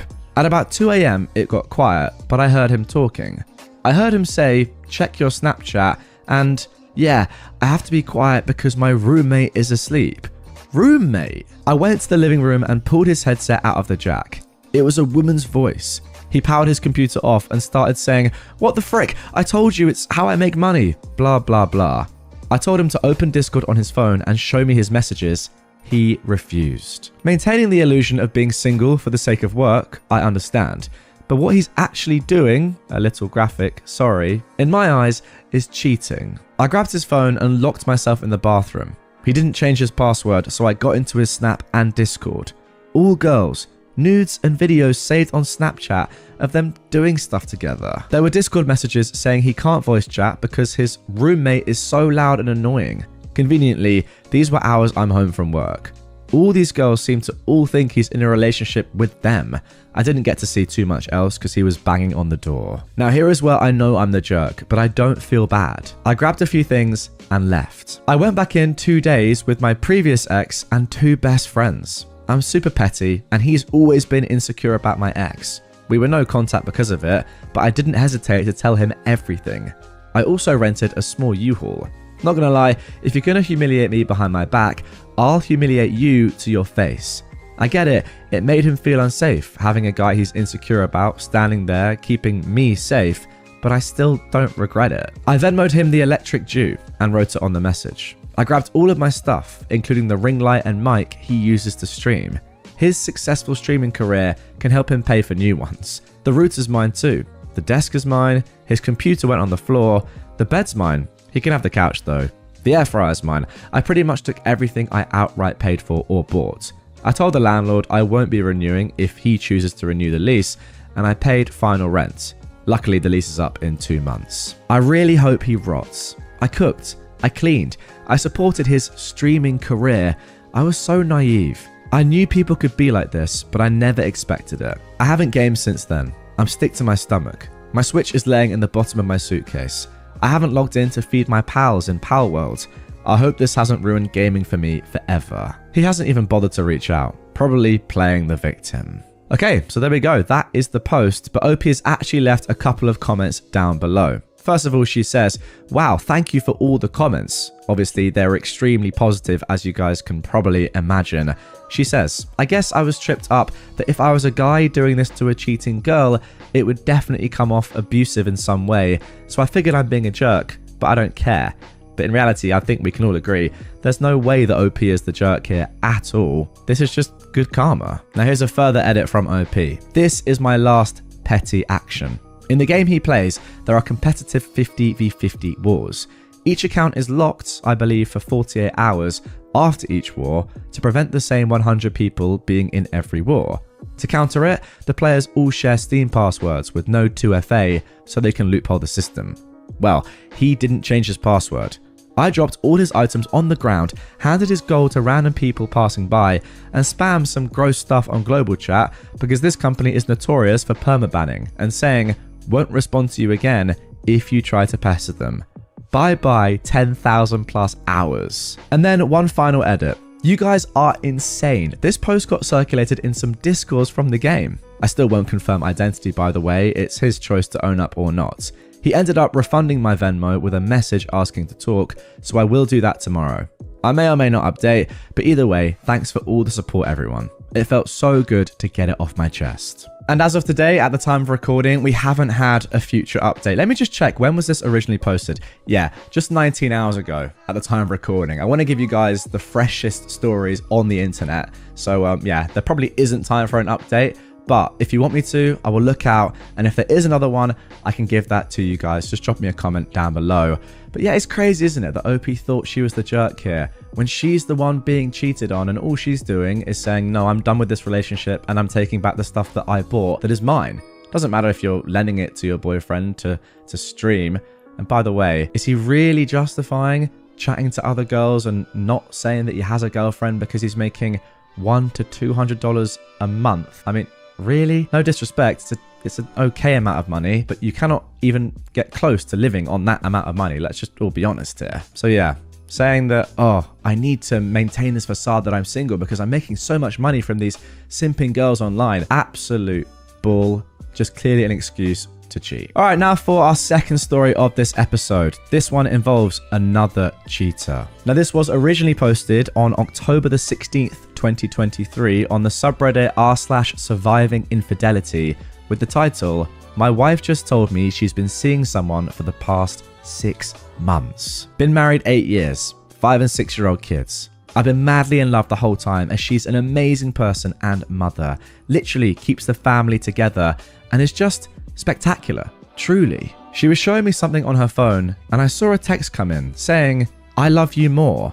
And I asked who it was. She explained it was a co-worker that she's been helping out, and I thought nothing more of it. That day we had a lot of family over to celebrate our daughter's birthday, and it was a wonderful time. Some stayed overnight, so the next day, after a wonderful weekend, getting company out and putting the kids down, my wife said she needs to tell me something. Well, that I love you more was not from her co-worker. Well, at least not the one she explained it was, but I'm not sure because she's not sharing any details regarding the other person. She told me that 6 months ago when I was in a dark place and have since come out of it, no drugs except weed and booze, which we both partake in, she found love in someone else. Love that I wasn't providing in our relationship. If I have feelings for someone else, I'm not sure that I should be married. It's not fair to you or me. I never planned for this to happen, but now that it's a reality, we need to deal with it. She explained that she wasn't looking for someone else, it just happened. A friendship that bloomed into more. She's also told me that they have not been intimate and explained that it's not a sexual relationship. She says that life is too short and she wants to be happy. She's proud of all the changes I've made and I've always been a good dad, but I've grown into a great daddy and my kids and I have never been closer. However, she wants to be 100% happy and the changes I've made haven't gotten her there, so she's seeking something else. She says this person may not be the 100% answer. However, she worries that I'm at the best spot I can be in and it's not enough, although she's not giving me specifics. We've had a beautiful, loving relationship.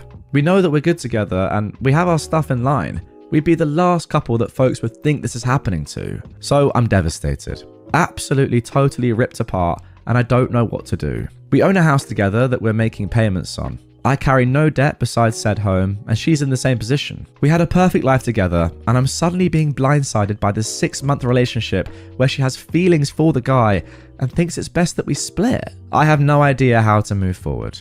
I've told her she needs to let her family know what's going on so that I can tell mine.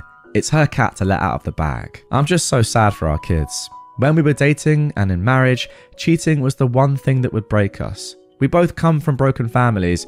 It was something I never wanted for our kids. I just feel so hollow and broken.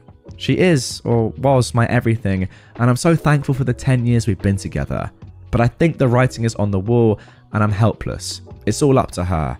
I'm broken into a million pieces. Alright, extremely sad start to this one, but let's get straight into the update. This comes 5 months later on March the 7th, 2024, so pretty recently at the time of recording. She was caught by me catching a text at my daughter's birthday party saying, "I love you more." When I asked again what that was about, she said it was a co-worker that she's been helping. Now, because all the family and friends were there, I didn't push it. But again, later the next day, she came clean, saying that she's been in a relationship for 6 months. She refused to tell me who it was with or what they've done. I was devastated back then, absolutely destroyed, and 5 months later, I still am. So we spent some time apart and she continued her relationship with him. I did some digging in the meantime, and looking at the phone records, it was our son's baseball coach. I called her out on it and she still continued the relationship. I saw a lawyer. He told me to not leave the house or the kids and either try to work it out or said it's time to leave and see a therapist. My therapist says that she is a narcissist and that I should protect myself, protect my kids, and run. Come December, she said she had cut it off with him and wanted to try with me again. I gave her all the effort in the world, but I don't feel like her soul's been in it. She's not overcompensating or has even truly apologized for what she's done. I've also gotten access to her photos. I am the admin on the family Google account, and she doesn't know that I've seen all I have. She framed a picture of him and had it, or maybe still does, at her desk. I found naked selfies she sent him that I haven't even received. I found a picture of his naked butt in our beach condo, which I thought was a neutral space as we were sharing it during our time apart. I slept on those same sheets. I know that she was at a fancy restaurant with someone else. She screenshots all these deep love quotes that I know aren't about me. There's just so much that lives rent-free in my head. She has a white bracelet with one black bead that she now wears every day. I've called her out on it. She lied once, saying it was from her mum, and up to last week said, well, my best friend has the matching one. Well, actually, her affair partner wears an all-black one with a white bead. I know what that represents. Again, she doesn't know that I've seen all these things. So, now to the current day. I can't place it or find anything that suggests that she's still with him, but I know she used Snapchat often and is secretive with her phone. Whenever I bring up the affair, this blows up because I said I'd try not to bring it up and get over it, but I simply can't. I'm not rubbing it in, but it does come up when we argue, which is almost every week. We do really well for a bit, up to and including intimacy, but then something happens and we go back to rubbish. She cancelled our babysitter for trivia this past Tuesday. And for this Friday, where I got tickets for us to see a show. She doesn't want to go because I can't get over her affair. Her parents, mum and stepfather, both cheated on their spouses for each other and support my wife. And they both call and text me saying that it's unfair that I bring up her affair. Oh my gosh, how toxic is that? The pictures of him live rent-free in my head almost constantly. I can't get past what she's done no matter how hard I try. I don't know what to do as she's trying to make me the bad guy, and I'm like, I've been here the whole time. I didn't fall in love with someone else. I just don't understand, and I'm an emotional train wreck. Okay, and then 3 days later, we got this final update. Well, long story short, I literally just caught her at the family condo with the affair guy, and I have photos and videos of his truck, his belongings in the home, and her coming out of the master where he stayed behind a closed door. I also went into our shared car that she drove, and it was left unlocked in the parking garage with an open high noon on the cup holder and her wallet and belongings still in it. She came home and tried to talk. It was a calm conversation, but she kept saying it was my fault, and if I communicated with her last night, I grey rocked her, maybe she wouldn't have been with him. So I communicated that I will be home later this afternoon/evening, so she's unexpectedly watching the kids today. Sorry, I have to just stop for a second. The gaslighting here is absolutely insane. If you talked to me last night, I wouldn't have gone and just cheated on you again. That is mental. Anyway, OP says, He wanted to hang out with them, and she took them away from me yesterday to go and do activities, and then I would do separate activities today. However, I'm not emotionally able to give the kids the best of me right now, and I definitely don't want to be around her. Now that's fair enough. I asked if she could sleep in one of the kids' rooms, and she got upset and stated that our bed is her bed, and she'll sleep where she wants. I said, obviously. I've been for a 6-mile walk already, and I've been calling and leaving voicemails at all the lawyers around. I know I can't abandon the home, but I can't be around them after what I just saw this morning. Now, thanks to all of you who responded earlier this week suggesting Grey Rock and a 180 for me. I implemented them, and I guess it drove her to this. Also, I just looked it up myself because I wasn't sure. The Grey Rock method involves becoming unresponsive to abusive or manipulative behavior so that the perpetrator will lose interest. I see. OP continues, I'm officially divorcing her and there's no going back. Thank you so much to the r/surviving infidelity crew. Oh, actually, OP has left a little bit more here, saying legal counsel told me to no contact her, so that is what I'm doing. She texted me last night all about how she hasn't asked for a second chance, even though I've given them, and she loves me, and she now is willing to do therapy and share her locations and access to her phone, and she can see herself rocking on the porch with me at 80, yada yada. When I got home last night, she was in the master, so I slept upstairs. This morning, no communication. She wouldn't even look at me. Yesterday, when I caught them with the video, I saw his hat and noticed it was a local landscaper's. So I called to see if he worked there. He does. Okay, thanks. That was it. This mother effer just called me, saying if I want to talk to him, here's his number, don't call my boss. I said I've got nothing to say to you. He replied saying he had nothing to say to me and hung up. Okay, he sounds just as bad as your wife. Also, her mum reached out saying how I must be devastated and she's so sorry and to call her when I have a chance. Okay, that is a weird 180. I'm going to continue my no contact with everyone and let my lawyer, once I secure one, do all the talking. This is so dang hard. Well, there we go. That is the end of that one. And to be honest, that kind of just got more and more sad as that went along. What a horrible woman your wife or ex-wife, hopefully soon, is. I just don't really understand people that get caught doing this. Like, how do people have the brain where you get caught doing something like this? I mean, you could say, yeah, first of all, do it, and doing it in the first place is awful. Fine, we all know that. But then once you're caught by your partner doing this and you're like, you clearly just ruined their life and your family's lives, how do they just have no shame at all? And if anything, sort of like double down and just say, well, no, actually, I would have got back with you, but like you weren't making me happy, and that's why I cheated on you. And also, yeah, you didn't really ask for a second chance. You were just there. Like, do you really want it? Also, you didn't talk to me last night, so that's why I went and had sex with another random man. I just don't understand how people get to that, like, conclusion. It's weird. Maybe if you are someone that would cheat in the first place like this for this length of time, then you would also be the sort of person to double down and say, like, you know, gaslight your husband and do all the stuff that your wife did.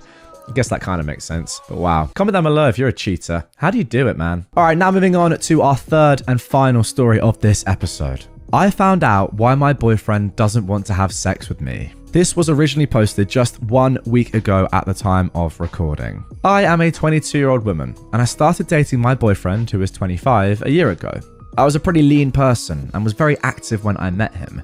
After being together for a while, I decided to take extra precautions and use birth control. Due to stress and the birth control, I gained a significant amount of weight. My boyfriend has been very supportive, and we were having a lot of sex. After having a horrible reaction, I decided to take a break from the birth control. That is when I noticed my boyfriend stopped taking the initiative and would only ask for oral. I was already feeling trashy because of how much weight I gained, and just him not wanting to have sex hurt me so badly. I decided to have a conversation and see if I could change something. At first, he just said the condoms were just so uncomfortable. My love language has always been physical touch, so I obliged and tried birth control again. Due to having school and work, working out has been extremely hard, so I kept gaining weight and sex was still almost non-existent. But he kept telling me it's because he is stressed and just has a lot going on, so I was patient and supportive. Yesterday, we decided to play a little game, the blunt-free trial. He would have to be 100% honest with me, and I would try my best to not take it personally. I asked him what is the thing he really dislikes about me. At first he didn't want to say it, and I pushed him to tell me, which is so stupid of me. He then looked at my tummy and said the reason why we haven't had sex as often anymore is because of my weight. He assured me he still loved me and wants to be with me, but that's his preference. It broke me because that same day, just a couple of hours ago, we had sex. I just feel horrible and disgusting and I don't know what to do. I love him and I saw myself spending my life with him, but I can't stop thinking about what he said. What should I do? I don't know if I should try to work this out. Our lease ends in May, so I have some time to rethink my relationship with him. Any advice would help. Now, OP adds, many have asked about how much I have gained. I gained 20 pounds, and I think most of it distributed to my butt and boobs. Some still went to my back and tummy. 20 pounds, is that it? That's not even that much. My goodness. I have some tummy rolls when I sit and some back rolls. This weight journey has been so new to me because I always used to be very underweight. Then COVID happened and I was able to gain some weight. I started working out and I was at the perfect weight and was pretty confident. This year I graduate from college and I've been experimenting a lot with birth control, so my weight and mental health has been impacted. Stress, even when I have been little, has always affected my weight. I'm slowly getting the help I need, but note I'm a college student and recently I've been getting more money to take care of myself. I take accountability that I probably could have a better discipline and not let it get out of hand. Okay, now I actually have a lot of comments on this. This is probably going to be like, not really a rant, but this is going to be extensive because my thoughts on this are not brief, is all I'll say. First of all, the main point here is that it sounds like, have gained some weight as a result of trying to please your boyfriend, right? The birth controls obviously had a big effect on your weight. And if he is now not attracted to you as much because you're on birth control or have been experimenting with birth controls to please him, then surely he can't just say, oh, you know what, you're just too fat. Surely you're more supportive and just say, like, I'm sorry, I know it's like kind of my fault, you were trying to please me, etc. Let's deal with this. Oh, I'll wear a condom if I have to. Shock, it's not the worst thing in the world. Not that I know. I'm a little verge. Why would that's not funny. Imagine if you kept that in the fit. It's Virgil van Dijk. I'm sorry, Jack. Now, the next thing I want to talk about is the actual weight gained yourself. You might have noticed there that I said only 20 pounds. Now, look, 20 pounds is a decent chunk. However, I have gained that in the last year. Right? You know what? We'll put some pictures up on screen. I'll get some pictures right now. I'll be in the middle here. This is my current weight. This over here is when I was doing the marathon last year and was pretty skinny. I was probably a little bit too skinny. I was like 72, 73 kg roughly then. And you can see the difference in my... Obviously, you can't see my body, but you can see the difference in my face shape. It's not crazy, but there's a bit. And then let's go over here. This is probably when I was at my heaviest. I don't know what I would have been. Maybe 86, 87, maybe, roughly here. This was a bit too chubby, let's be honest. And now I'm like, I think I'm a decent weight. I'm pretty happy with my weight. I don't really care that much. But there's a big fluctuation there in the time I've been doing YouTube. And even from like, 1 year ago to now, I've gained like, 10 kg roughly. I think I'm like 82, maybe a little bit less at the moment. So, changing your weight that much, does it make you look that different to the extent that someone would therefore not be attracted to you? I mean, do I look that different to this person here or even this person here? No, I think. And also, if you're watching or listening to this, on a podcast platform, come over to YouTube so you can see what I'm talking about. I'll put the link down in the description to the video. Like, is that enough to say, oh, actually, no, I'm not attracted to you anymore? 20 pounds? Surely not. If it was 200 pounds, yeah, fair enough. I hold my hands up. I'd probably be unattracted as well. But given that there's a solid reason for it, which your boyfriend has started, and the fact that it's not even that much weight anyway, and then on top of that, the fact that you've been dealing with stress, you were underweight before, you then got to a good weight, and you've had stress-related weight issues in the past, and it's just not something that you want to really think about at all. Yeah, I just don't really know what he's doing. Anyway, with that being said, those are my thoughts. Let's see what the internet is saying. Somebody said, you wanted honesty and he gave it to you after you pried. I don't blame him for his preferences, just as I wouldn't blame you for leaving him. Not really sure what you thought the outcome of a game where you force your partner to tell you something they dislike about you was going to be, but at least you got your answer. Would you prefer he lied to you? Best of luck moving forward. Godspeed, internet stranger. I think that's a very, very harsh comment personally. Opie replied, I honestly thought the worst thing he was going to say is me snoring or something silly like that. I didn't expect this harsh conversation because it was just a game and he's the one who first initiated it. But yes, I probably shouldn't have asked that if I wasn't ready. Well, fine, but also you wanted to know what the problem was. This has been ongoing for a while. I don't think it's the sort of thing where you could just live with it for the rest of your life, not knowing what the issue was and why your boyfriend didn't want to be intimate with you. So I think now that you know that, it is net a positive thing. Someone else said, I just want to throw out some info. Some women, me included, absolutely need birth control. I tried to get off it after 20 years. I am a 35-year-old woman. And after 6 months of the worst menstrual cycles, me in tears from pain, I went back on it. And within 3 months, felt so much better. I have endo and PCOS, and the pain from both is crippling, and birth control helps 100%. I can't be off of it now. And now I'm concerned the Republicans are coming for my birth control. Condoms do not protect 100%. Birth control doesn't impact health negatively. A small percentage, though, may not want to take it. OP replied, I was an accidental baby because the condom broke. Okay, first of all, why do you know that? Second of all, fair enough. That is one of the main reasons why I'm on it. It has tremendously helped my period. It used to be so painful, irregular, with heavy flow. Now I can comfortably do daily stuff without feeling super bad. Fair enough, that makes sense. Now here is the top comment. Somebody said, take a step back and think about this. You are putting your health at risk so you can have non-existent sex and long-term body issues. Stop this business. Take care of yourself, get off birth control, get your hormones regulated. He can wear a condom, that's it, that's all. You get back to your healthy habits and get your body back.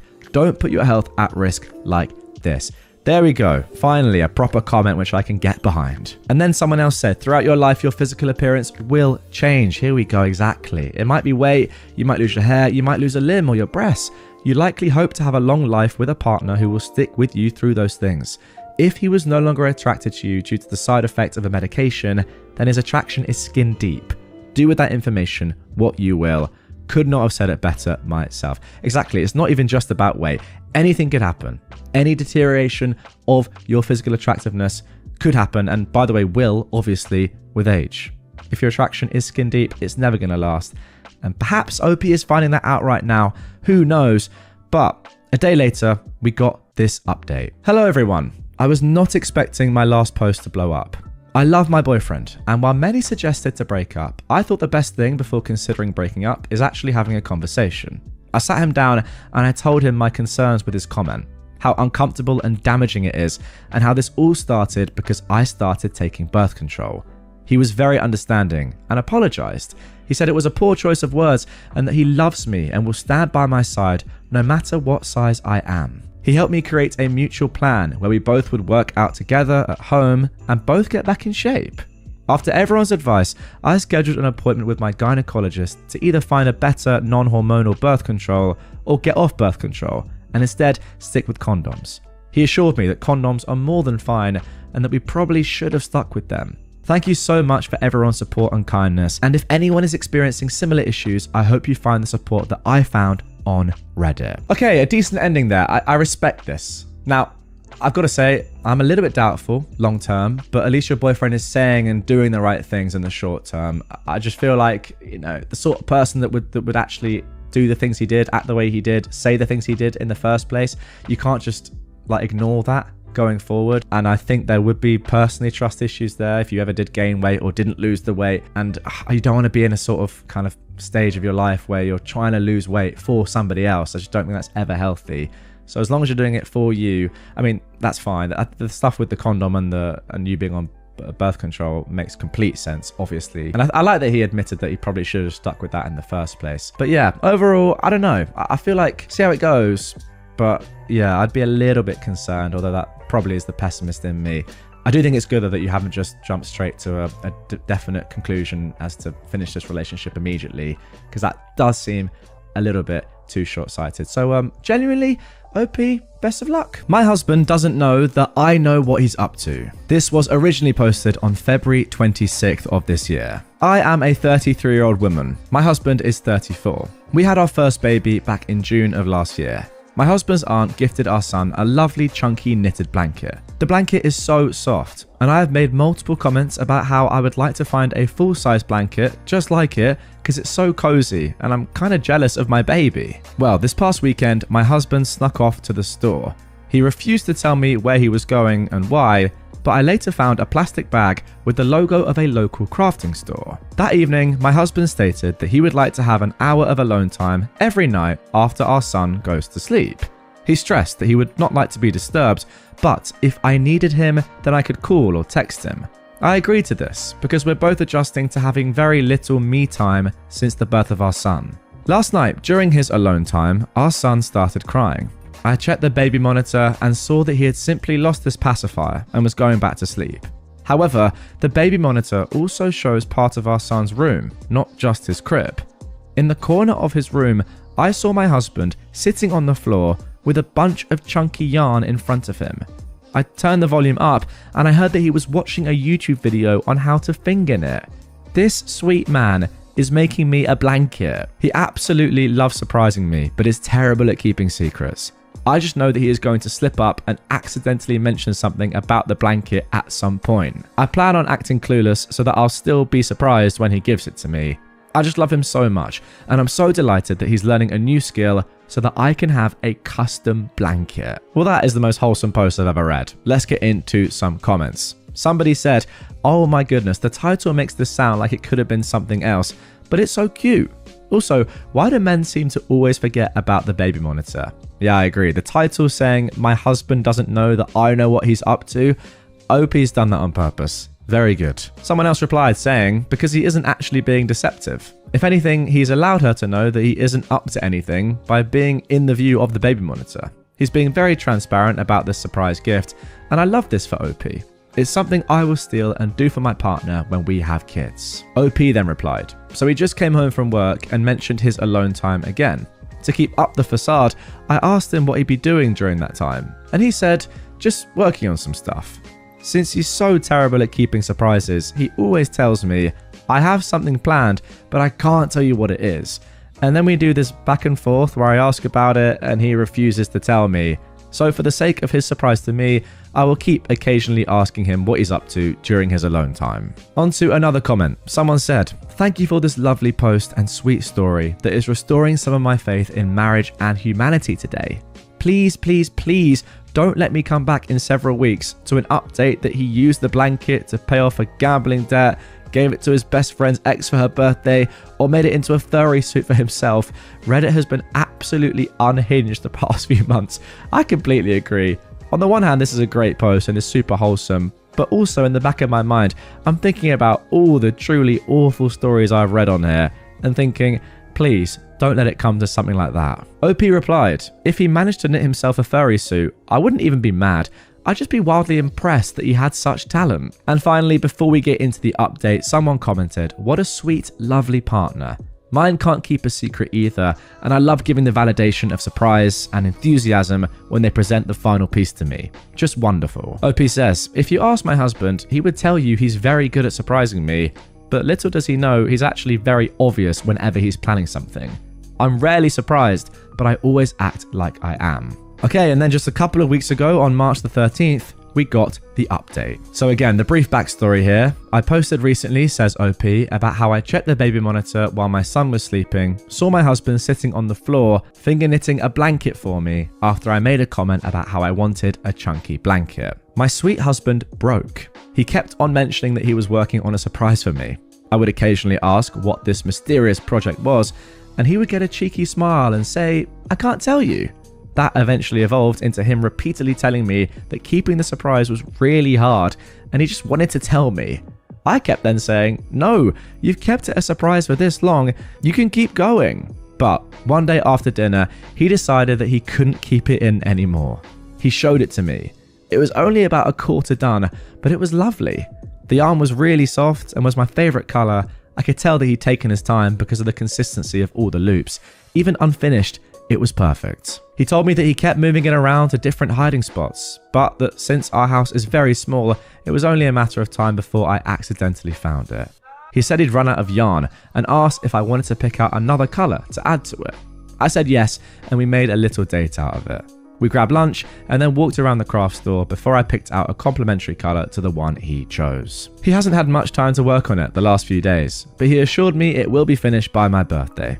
I'll post a picture of the blanket when finished. For now, I am wildly impressed with how long he kept it a secret.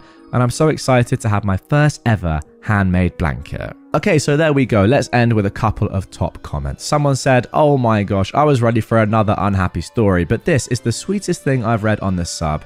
What a sweet, sweet man. Someone else said, as a crocheter, if he does not finish before your birthday, whether that is next week or in 5 months, tell him that's totally normal. It's like a rite of crochet passage that gifts are not delivered on or before the intended event. We also need photos. Photos. So there we have it. Without a doubt, one of the most wholesome posts of all time. Even towards the end of that, I was still thinking back in my mind, please, can this not go wrong? I mean, it's on r/best of Redditor updates, and most of the time, the updates aren't good, but thankfully, we got away with one there. That was just great from start to finish. I will say as well, on behalf of your husband, OP, that the surprise was still a thing, because, you know, finding out what you were doing on the baby monitor was the surprise in and of itself. And the fact is, it would have taken ages to finish, and it would have been a while until you had the present eventually. Now, you have the excitement of knowing what he's doing, knowing that he's still spending loads of time on a present for you, but then you can also get involved and, you know, as you said, go and pick out some colors, make it perfect for yourself. And yeah, it's just a great thing to kind of now do together, I guess, even though he's still doing it, but you know what's going on. Now, that is going to do it for the first story of this episode, but there is time for another one. And I'm going to be honest, that was a bit too wholesome.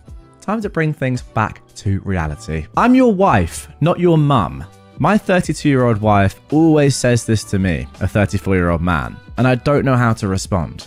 How can I make her see my side? This was originally posted on February 26th, 2024. That's right, the same day of the first post. Hey everyone. So my wife and I have been together for 18 years, but have been arguing recently about the responsibilities within our marriage, and we can't seem to agree.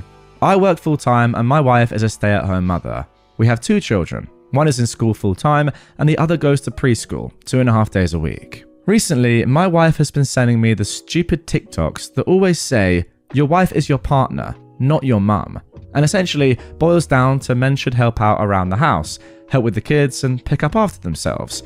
A sentiment that I generally agree with. This usually comes with the side of, you don't value what I do, look after the kids and plan everything, etc. Now, to be clear, I'm not against helping out around the house and helping get the kids to bed and brush their teeth and cook meals. I help with this stuff every day. I feel like all I do though is work, because the second I finish my actual work, I have kids to help with because she's had them all day. My position is that she is right when she says that kids are work, and I can appreciate that after a day of being with them all day, she is probably tired of them. But I've also been at work all day too, and it isn't fair to expect me to be the sole parent as soon as I'm finished. Then there is the issue of housework. Our house is always a mess, which frustrates me when she complains about having to do all the unpaid labor of managing a household and looking after the kids. From my perspective, I go to work in a messy house and I finish work in a messy house. I work from home. I go into my office for 8 hours, only coming out for the occasional coffee and snack. This means that 90% of my mess is contained to a room only I go in. Most days while I'm at work, she isn't even home. I feel that I am holding up my end of the bargain by working full time and then helping with housework and the kids outside of that, but she isn't holding up her end of it by looking after the house and kids while I'm at work.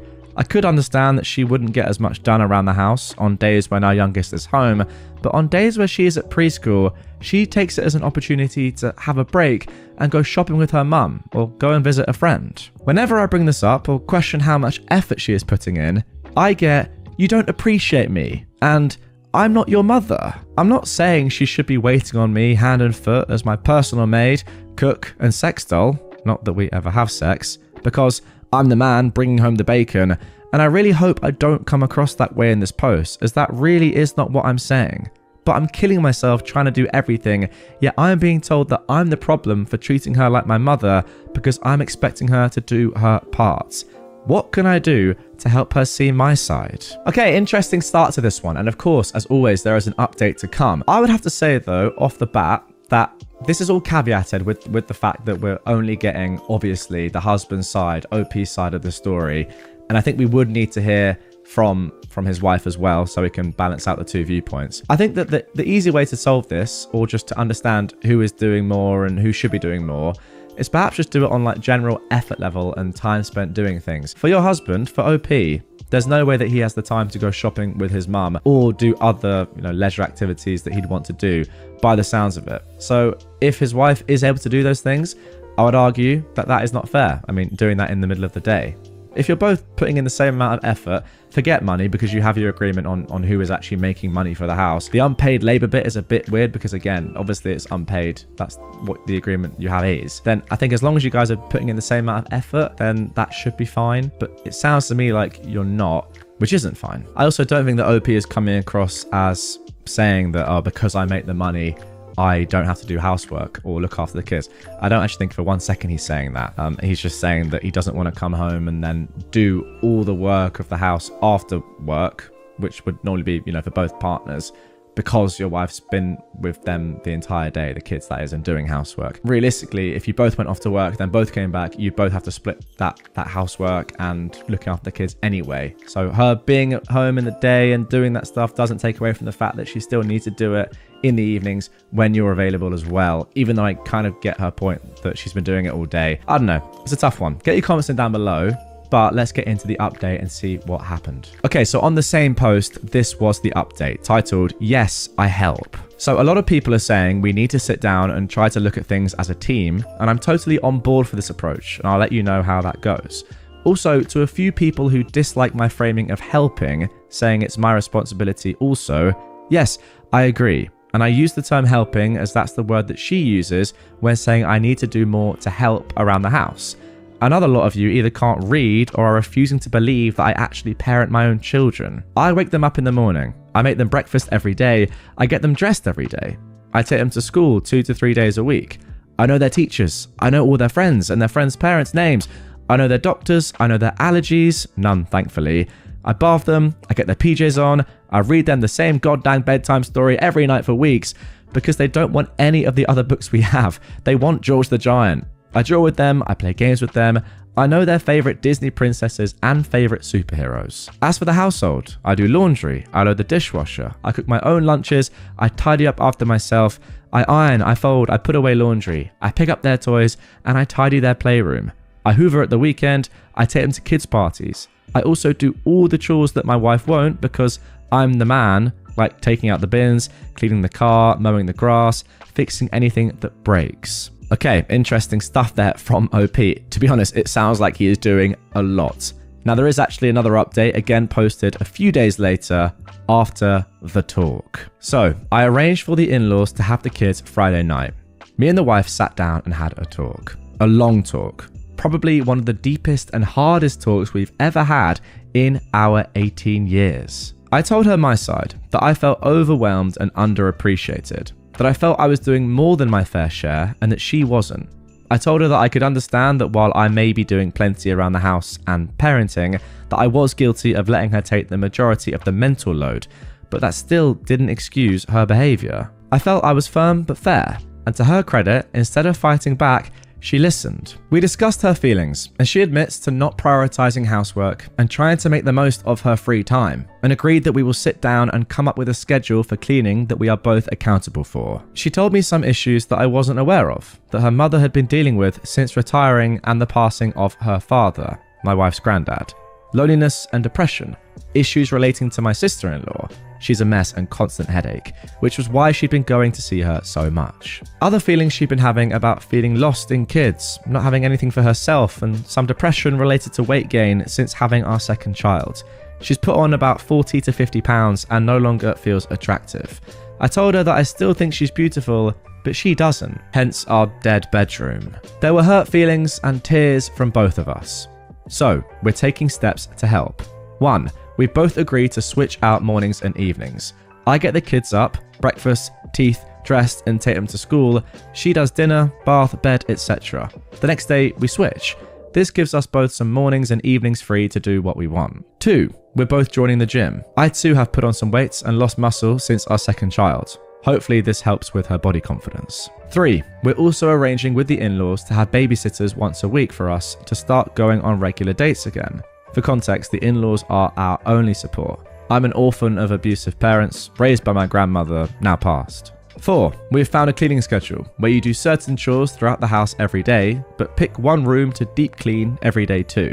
With me doing laundry, dishwasher, etc., things that take less time, her doing the deep cleans and general tidying. And 5, most importantly, she is looking to get a job part-time so she can start helping financially, give her some income that isn't from me, and give her something to focus on outside of being a mum. As all my wages went into the joint account, I felt like I never had any money, as I didn't want to spend and there not be enough to pay the mortgage, etc., so I never spent money, and I resented that she did. So when she gets a job, both incomes are going into the joint account. Then we're getting a budget together, making sure there is enough to cover direct debits, then dividing the remaining into accounts for savings and personal accounts for each of us to have our own money that we can spend how we want guilt-free. And 6, I'm going to pick up a hobby that gets me out of the house and commute to the office once a week. One thing we discussed was that I was always at home. I didn't do anything other than work and be at home, so we didn't have a lot to talk about because I didn't go anywhere. It also meant that she never got any alone time at home away from me and the kids, and she felt like a nuisance being at home while I'm at work.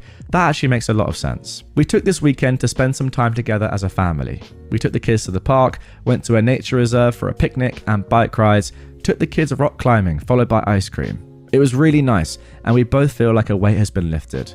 It's obviously not going to change overnight and we need to work at it, but we have a plan and both seem to want to put in the effort. To everyone who gave me good advice, recommended therapy, we can't afford it until she starts work, but we're looking for when she does, commiserated with your own stories, or just had a kind word to say, thank you so much. There were comments that made me cry and so much insight that I hadn't considered.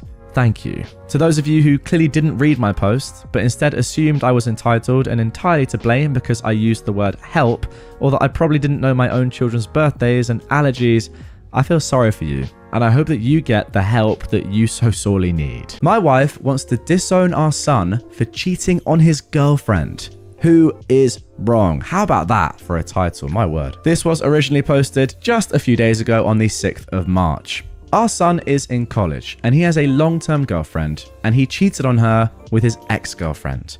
My wife warned him to come clean and tell his girlfriend. My son was being selfish and he didn't. When a month went by and nothing, my wife dropped the bomb. Girlfriend devastated. But I think her and my son are still talking as they still hang around each other like his cheating never happened. My wife is upset that our son would do this. Don't get me wrong, so am I. I just don't like to interfere in my kid's romantic drama. He's an adult. My wife, though, wants to cut all contact with him because she thinks he's the equivalent to Hitler because of his cheating, which I definitely don't agree with her on. And I know my wife will deeply regret doing this to her son when our son is going to be talking to his whole family but just ignoring his mum. Now, I've got to say, that is the end of the original post, and that seems a little bit of a leap. Let's get into comments because someone said exactly what I'm thinking. What he did was wrong, but cutting off contact is overkill. Yeah, I mean, surely there's a middle ground here where you punish your child in some way, or at least, sit them down, have a chat with them and say what you did is disgraceful. But to cut contact?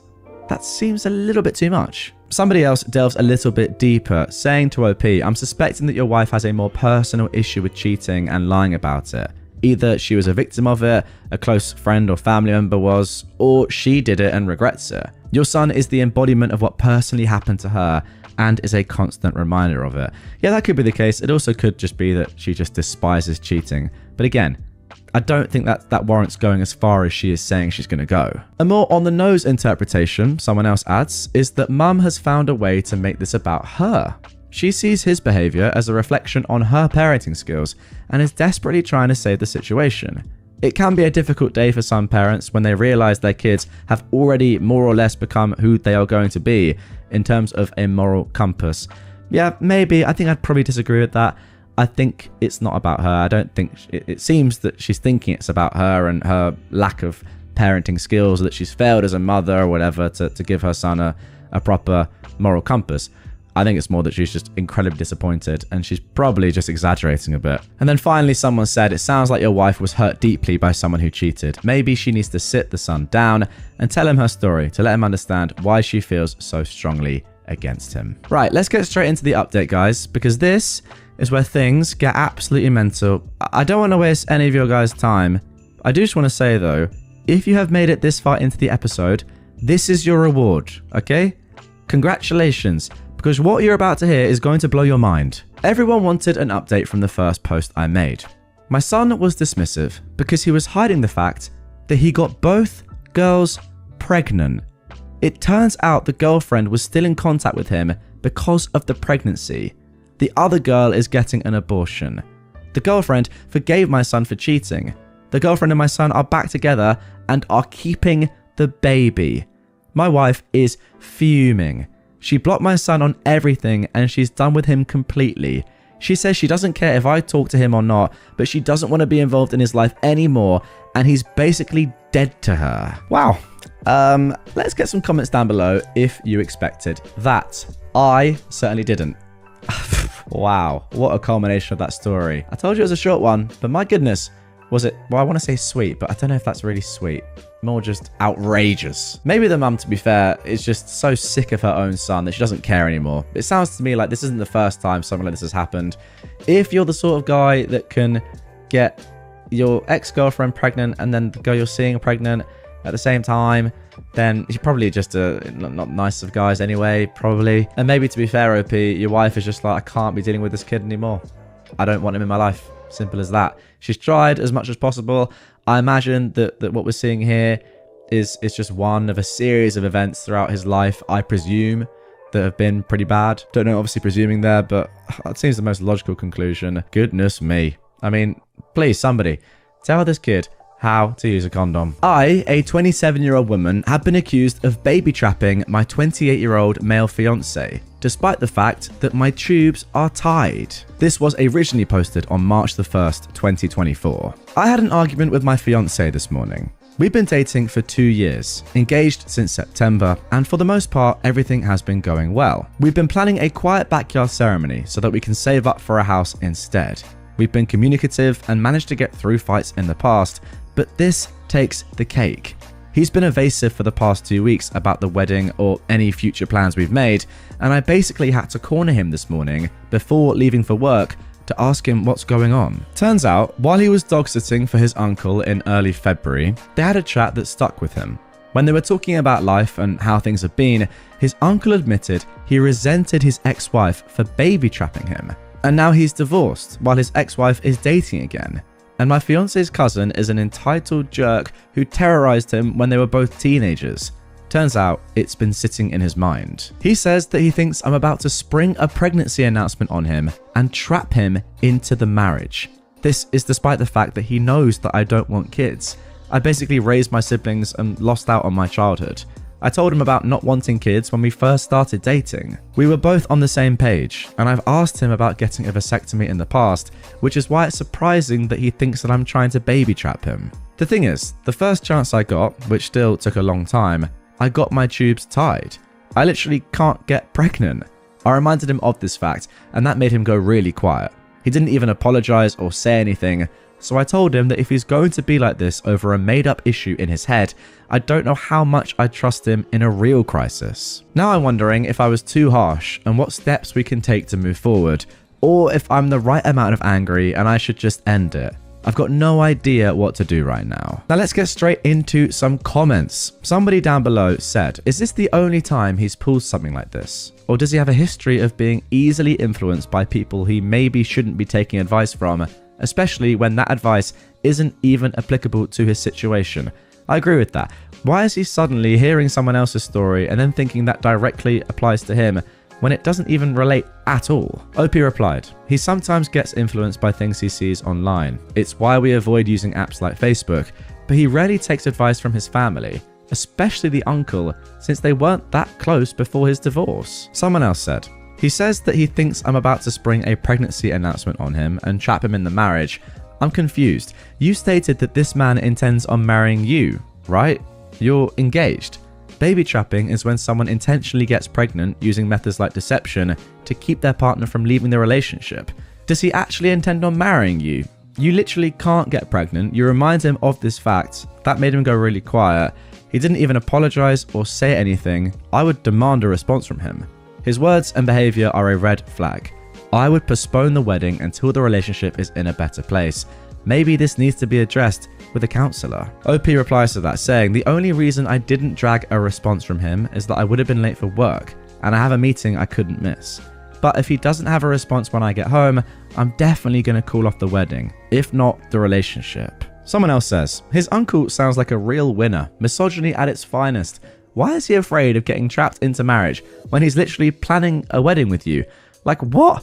Marriage also isn't a trap. Anyone can leave at any time, regardless of whether there's kids. And the fact that he forgot your tubes were tied, is he dumb? You sound the right amount of angry to me. Personally, I'd be hesitant to marry someone who was so easily swayed by his sexist uncle that you're somehow trying to trick him into a life of misery. On top of that, he's been dwelling on this for 2 weeks and never once communicated what was going on with him. He just completely checked out until you forced it out of him. I'm not sure you'd want to marry anyone who A, thinks marriage is a trap for men, and B, let his uncle convince him you're just like his ex-wife in one conversation. Oh, and also C, can't communicate or apologize. D, surrounds himself with such trashy male role models. And E, doesn't understand how tied tubes work. Wow, that is conclusive. OP says, I think this is exactly my problem. I don't know if he thinks I deliberately ruined my life to just mess his up, or I've been lying since I met him. I don't want to make a knee-jerk decision, but I'm seriously reconsidering this relationship. And then finally somebody asked, based on how you've described him in some other comments, is he mentally challenged in some way, or what's the deal?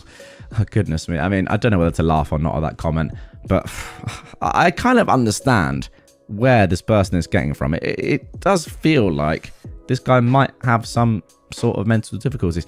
I'm not even saying that in a facetious way. It just genuinely does. His logic makes no sense. Like he has no self-awareness or just kind of any idea what is going on in the world around him or how people should react or just be. Yeah, very weird. OP said, no, he doesn't. He's a smart guy, but he's weak when it comes to social influence. At best, he is impressionable. At worst, he can be somewhat spineless. I thought that he'd improved a lot over the past couple of years, but I guess I was wrong. Well, I thought this guy was going to be done when I first read the title of this one, but you've exceeded my expectations, friend. Congratulations to you. I just don't understand, as some of the comments said there, how you can be so easily led by someone in a situation that has got nothing to do with you at all and is completely different. And also, surely you think to yourself, logically, first of all, yes, getting married to somebody does not infer baby trapping at all. I mean, it's the opposite of that. It's got nothing to do with your relationship in terms of if you're married, if you're engaged, if you're just with each other. It literally doesn't matter. Doesn't make any difference. And secondly, she actually can't get pregnant because she's had an operation. I mean, come on. Now, the good news is, guys, that 7 days later, we got the following update, which is very, very juicy. It's been an exhausting week, both at home and at work. Basically, we're not engaged anymore. He is moving back to his parents, and our relationship is over while he works on himself. Wow. He wasn't cheating, nor was there a secret baby on the side. Half a yes to him having second thoughts, half yes to him being influenced by family and friends. Now, I won't go much into the details, just that his uncle's family were always awful to him.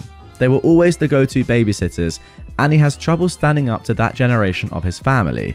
He's impressionable, and he has trouble separating fact from fiction because of that and because of them. Another factor is that one of his formerly child-free friends announced his wife's pregnancy during New Year's, and he's been excited about it. My ex-fiancé is wondering if he'd changed his mind, especially since his parents do want to have grandchildren and have been asking if we're going to wait before having them. But after dog-sitting for his uncle, apparently all that combined in his mind that I changed my mind and I'd surprised him about it. Now, this is the core of the matter for me. Whether he forgot I had my tubes tied doesn't really matter. He was projecting his fears, anxiety, and trauma onto me and punishing me for something that I didn't even do or say, and then made me out to be a deceptive partner because of that projection. He stopped trusting me because he was afraid of what the warped version he built up in his mind might do. That wasn't okay, and that is why I ended it. He's been moving his stuff out all week, and he told me he's going back into therapy. His parents will be there to help him, and they separately apologized to me. They had no idea how bad his anxiety is. I'll be there to support him as a friend, and I've been trying to say that it's on pause, but typing this out also makes me realize that no matter what, I wouldn't be able to win against those fears, nor can I trust him to ever really fully trust me against them. assuming he ever did. Thank you for your input, guys. Some of the thoughts did help me steer the conversation, but ultimately it still boiled down to a broken trust, and I don't think we're coming back from that. Now that is it for this post. Somebody said in the comments down below, actually I'd go even further, I'd just cut all contact with him once he's moved out. Don't stay on as his friend. That never works. He needs to deal with his issues on his own, and you deserve to be able to heal from this relationship and move on with your life. Opie replied, yeah, I don't think I'll stay friends for long with him, but a lot of our circles overlap, and I don't want to lose friends over this yet. Yeah, probably a good idea. As long as you can maintain your personal friendships, obviously that is going to be tough if your ex is in the same sort of circles, but I don't know. Maybe it is best short term to be a little careful, but yeah, long term, definitely cut all contact. And then finally, this was the top comment down below. Someone said, I'm so sorry you're going through this, but you now need to put yourself first. You can't support him anymore. Let his family do that. It would be best for you to cut all ties. I wish you the best in your future endeavors. Yeah, I guess all I'm saying is that you shouldn't jeopardize your own friendships and let him, maintain his friendships, which I guess are also yours, or you share a lot of the same friends, just because of, a rash decision that you make, when in reality, yeah, you could probably chill out for a couple of months and then do what you need to do. But yeah, I think overall, this guy has just proved he's an idiot. And you're right, it's not about the fact that he may or may not have forgotten about your operation. It's more just, he just clearly doesn't trust you. He's so easily influenced by others that have stupid opinions anyway. Well, not necessarily stupid, but again, just not at all relevant to him. And it seems like he can just change his mind so quickly in a matter of seconds that you could never really trust him. If he said one thing, how could you ever think he's going to stick by that when you know how quickly things can change with him? So yeah, I think for your own sake, probably worth getting out of it, and I think you made the right decision.